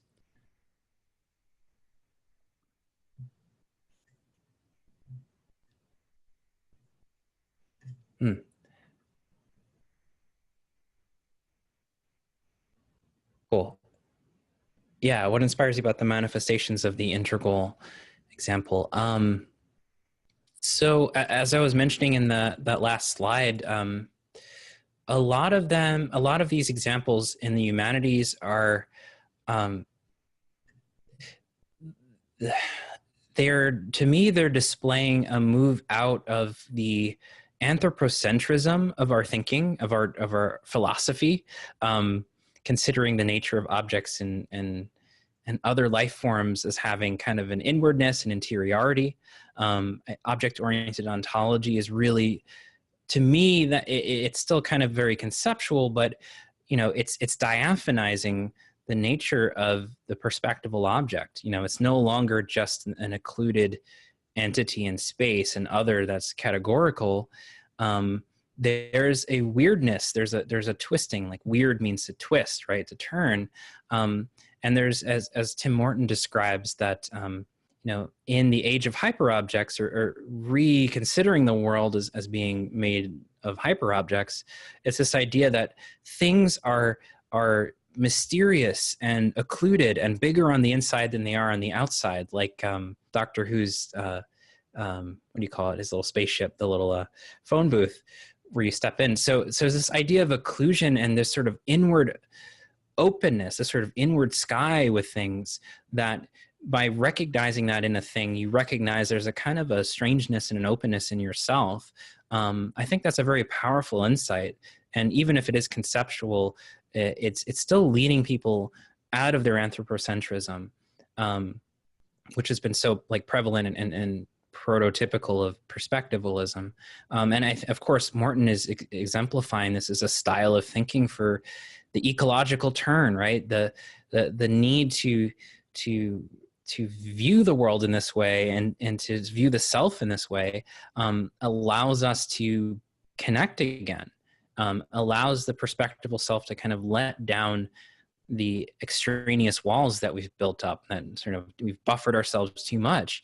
And so now we're getting kind of entangled without losing the self, without losing the accomplishments of the mental, but now we're getting entangled back in the world again. And so I love his work on ecology, like humankind. And he has this great little book that just came out called Being Ecological, which is just a beautiful little, really fun distillation of his insights. So that to me is very beautiful expression. And a literary complement to that might be, like I was mentioning before, Vandermeer's work. I'm in love with Vandermeer's work. Annihilation, the movie was okay, but the book, the first book especially is everything that Gebser was describing and that Hyperobjects is talking about in philosophy, but in a kind of poetic, weird ecology novel. And it's so strange and mysterious. And there's so many kind of encounters with nature that, again, open nature up.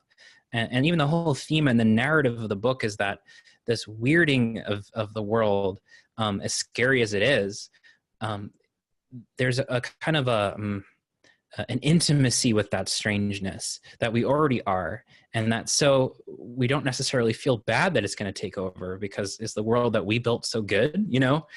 So there's this resurgence of nature in a new way that's in Vandermeer's work that's so powerful and beautiful, and even as it's spooky and mysterious.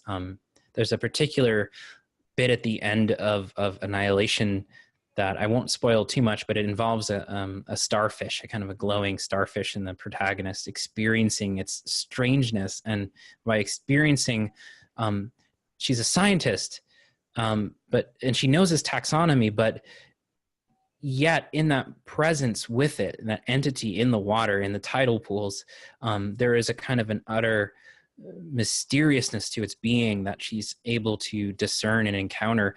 And again, there's that flip where she's realizing the fact that I'm encountering this in this being, what it means for me.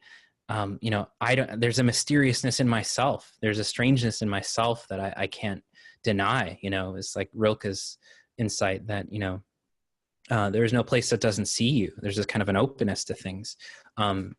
So again, I love work like that. And I think it's very important because this is the style, like Bruno Latour talks about this more theoretically. His work is great too. This is like the new subject, right? The new ecological subject, the new self, and the new world that's sort of emerging. And it is very a-perspectively styled. Okay, so thank you. That was a great question. I wish I could get into more examples because there's so many more. I would like to kind of go forward and write the next book kind of looking at contemporary examples and really kind of bringing Gebser into conversation with the present. Let's see. So Teresita is saying, I'm curious about the idea that the future is already latently present. Is that like a future attractor or a seed we are planting for a flourishing future? Oh, great question. It's not something I really got into too much in this talk, because we were rushing through everything. But yeah, for Gebser, he's ambiguous. It's not necessarily just a seed. It's not just necessarily something that's dormant or latent. It can be an effector too. So maybe it's an attractor as well as a seed. I wouldn't pin it down on one or the other. I would say both. I would say yes to both. There's playing with this in science fiction, like in Interstellar or in Arrival, which I think kind of express this too, is sort of like, what if time is this kind of multi-dimensional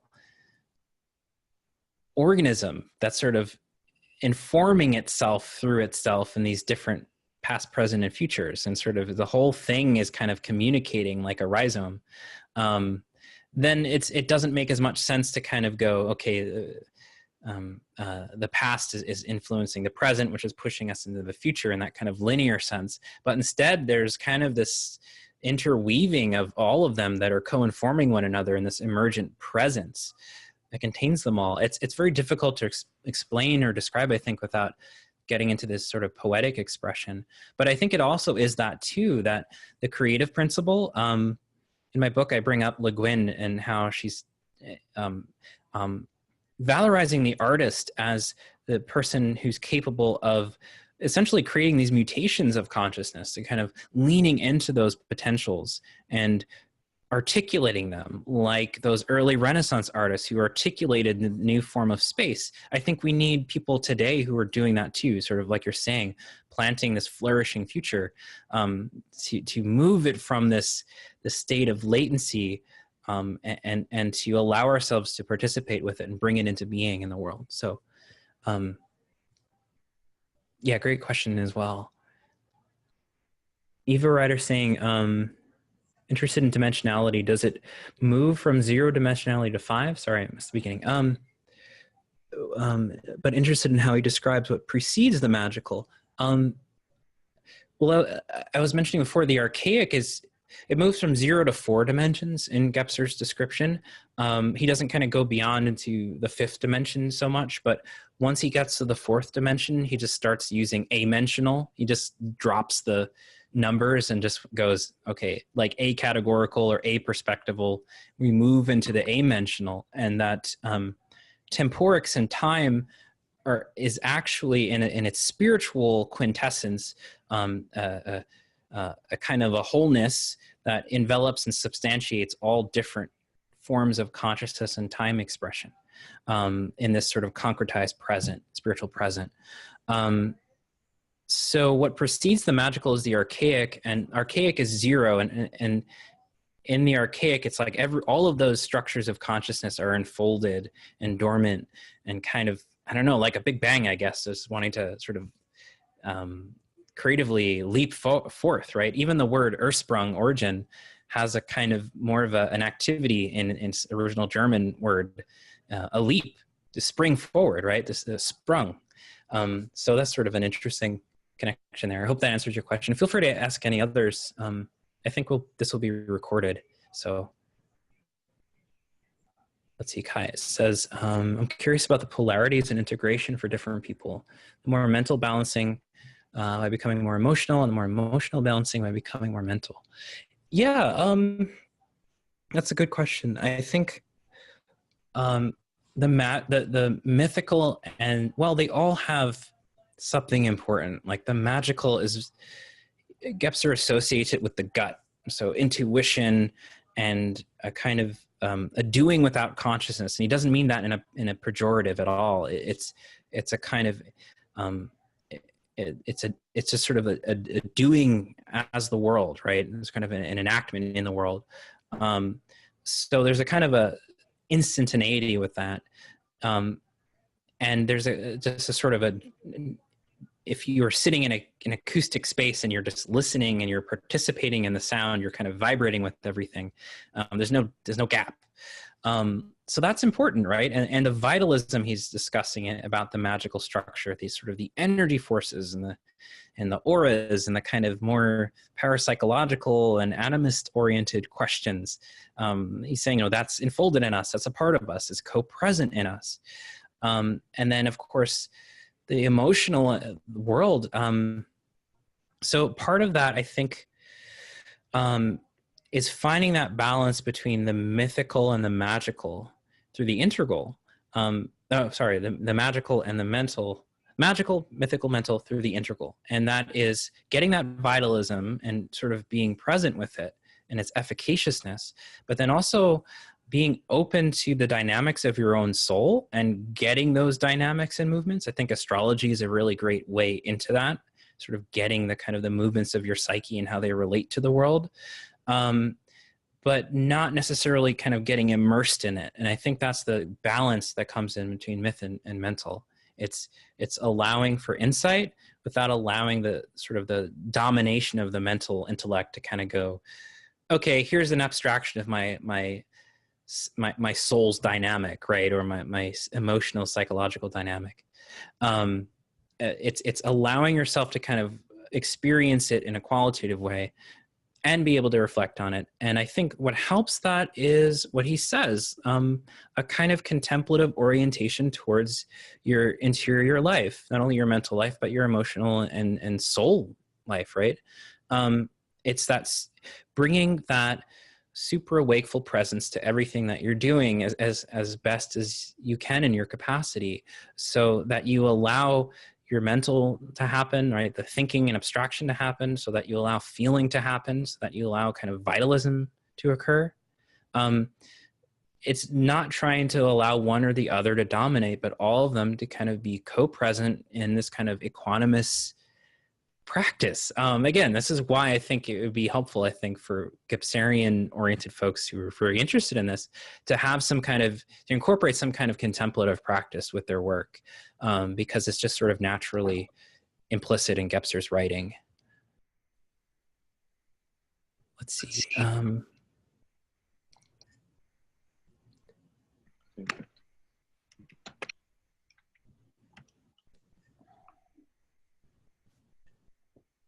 Hey, did you guys want to ask a question? I see you're unmuted.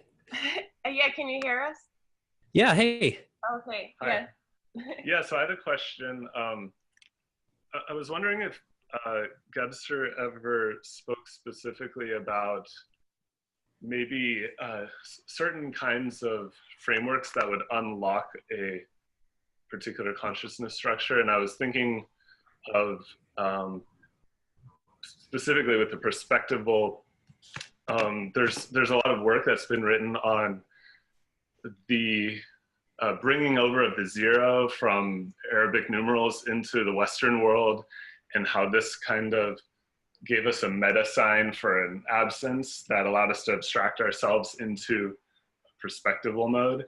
And this also kind of happened in the 13th century, right before you started to see a lot of perspectival art. And so if there's anything where he is kind of noting this new form of math with the zero, something like that. Oh, yeah. Good question. I don't have an answer to that offhand.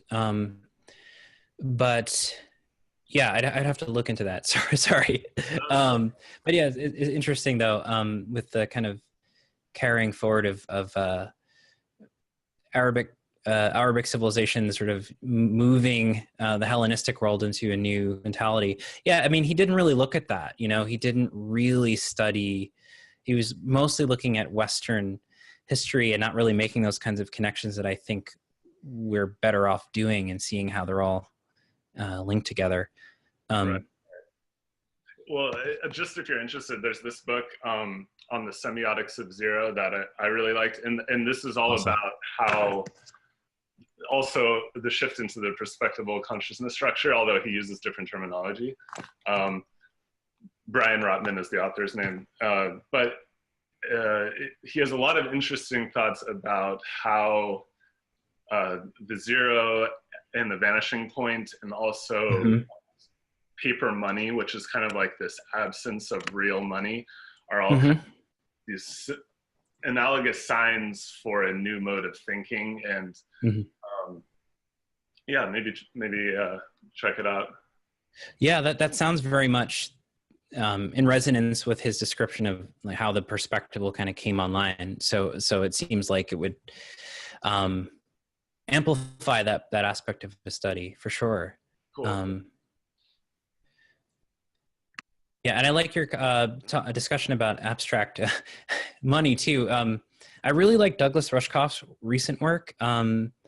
He came out with a little book called Team Human, and he's kind of doing this interesting flip too, where he's looking at, he's done it more substantively. This is sort of more of a fun book, but in Life Inc., he talks about that too, and how the abstraction of currencies and creating the abstracted centralized currency in the late medieval period, sort of like beginning of the Renaissance period, that created centralized banks and everything else, and moved us away from the kind of bizarre commons that was going on, and the decentralized currencies that were happening, and the kind of bottom-up guild systems, and the sort of the rhizomatic networks. It was a whole different kind of economic expression that was really kind of beginning to take hold in Europe, given over from Arabic civilization after after the Crusades and with the Moors and everything. So like that style of civilization was kind of redacted and taken over by these new forms of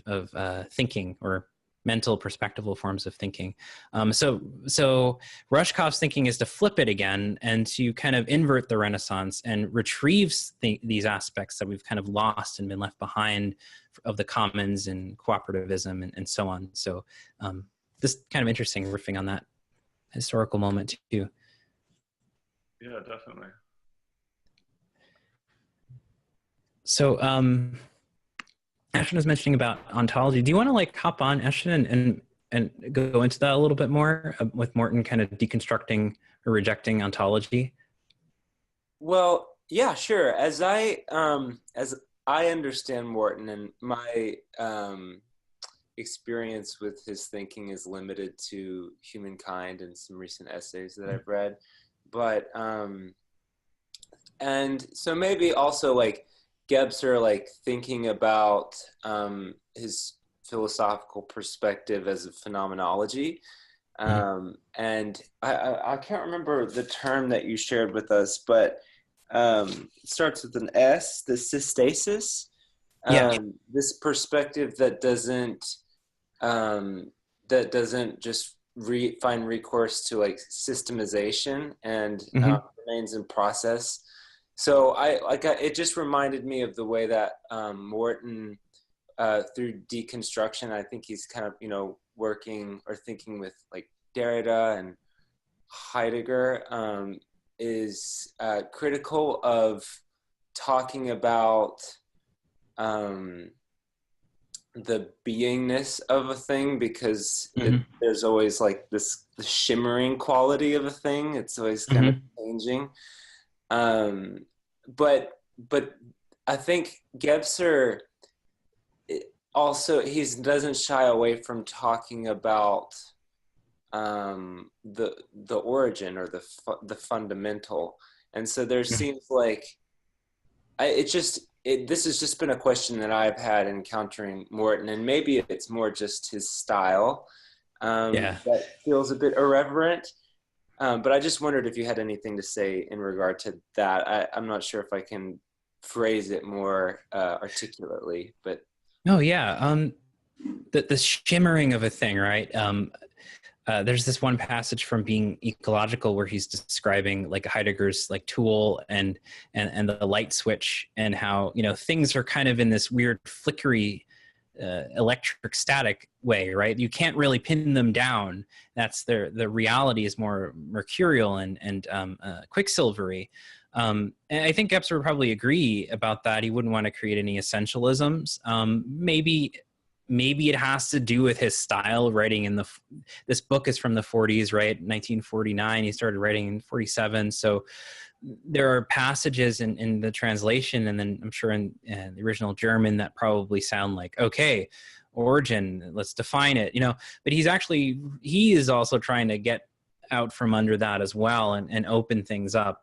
So perhaps in spite of himself, Gebser, he's actually in alignment with Morton's shimmeriness and staticness, as he's describing the light switch.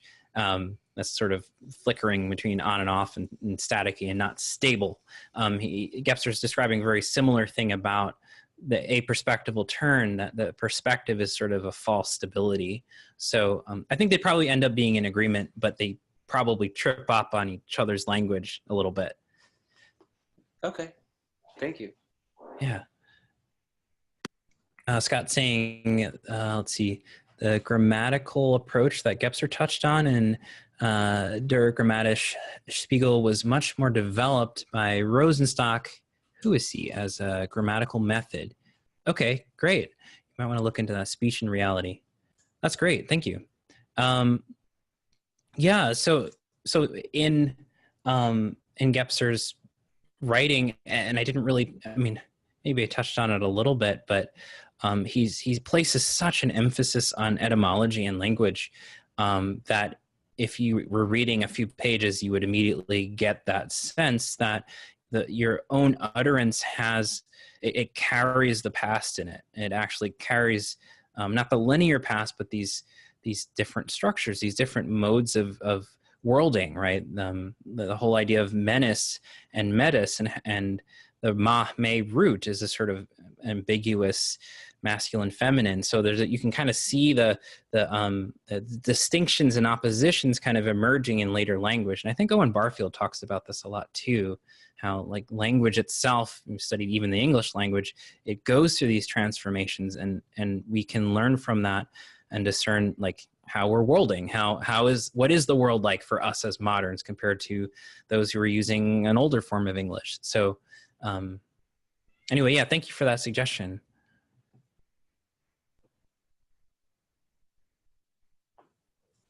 Okay, let's see. Any other questions, reflections? I should pop on the screen for a moment.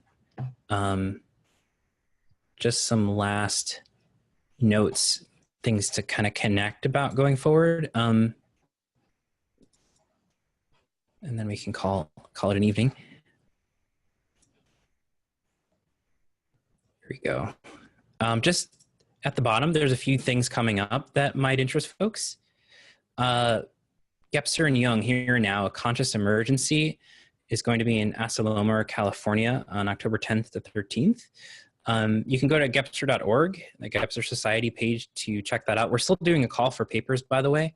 So if you're interested, and if you're coming in from a more Jungian perspective, we would love to have you. There will be many Jungians there. As I mentioned, Gebser was in correspondence with Jung, and he was involved in the Uranus lectures. So there's a lot of synergy there. And I think Gebser's emphasis on crisis and mutation and dissolution solution, and Jung's sometimes, mythic apocalyptic imagery, especially later in his life, there's a lot of connections beyond even that. So I'd recommend that. Just check that out. Revelor Press is where we're doing a lot of Gebserian influenced books and writing. We're publishing a book. My book, Seeing Through the World, came through there.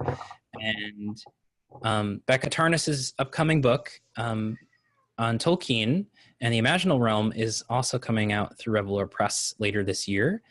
You got my website right there. Neurolearning is where I'm doing the Gebser course. And you can connect with me on Patreon. I do these monthly book clubs where we read science fiction mostly, or a random philosophical essay and talk about it. So feel free to connect with me there.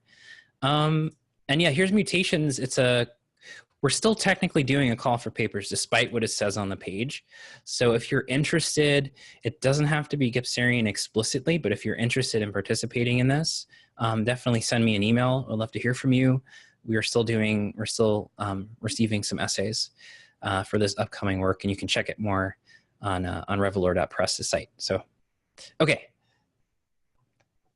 That's it for the slides. I think that's it, everybody, unless there's any other last minute questions. I just want to thank everyone again for tuning in and listening in. And thank you, Ashton and CIS and the PCC program for having me. This has been awesome and really exciting. Thank you so much, Jeremy. And thanks everybody for tuning in this evening. I think this is one of the most well-attended events we've had. Wow. Yeah. So thank you. Great. Thank you, Ashton. Good night, everybody. Good Take night, care. everybody.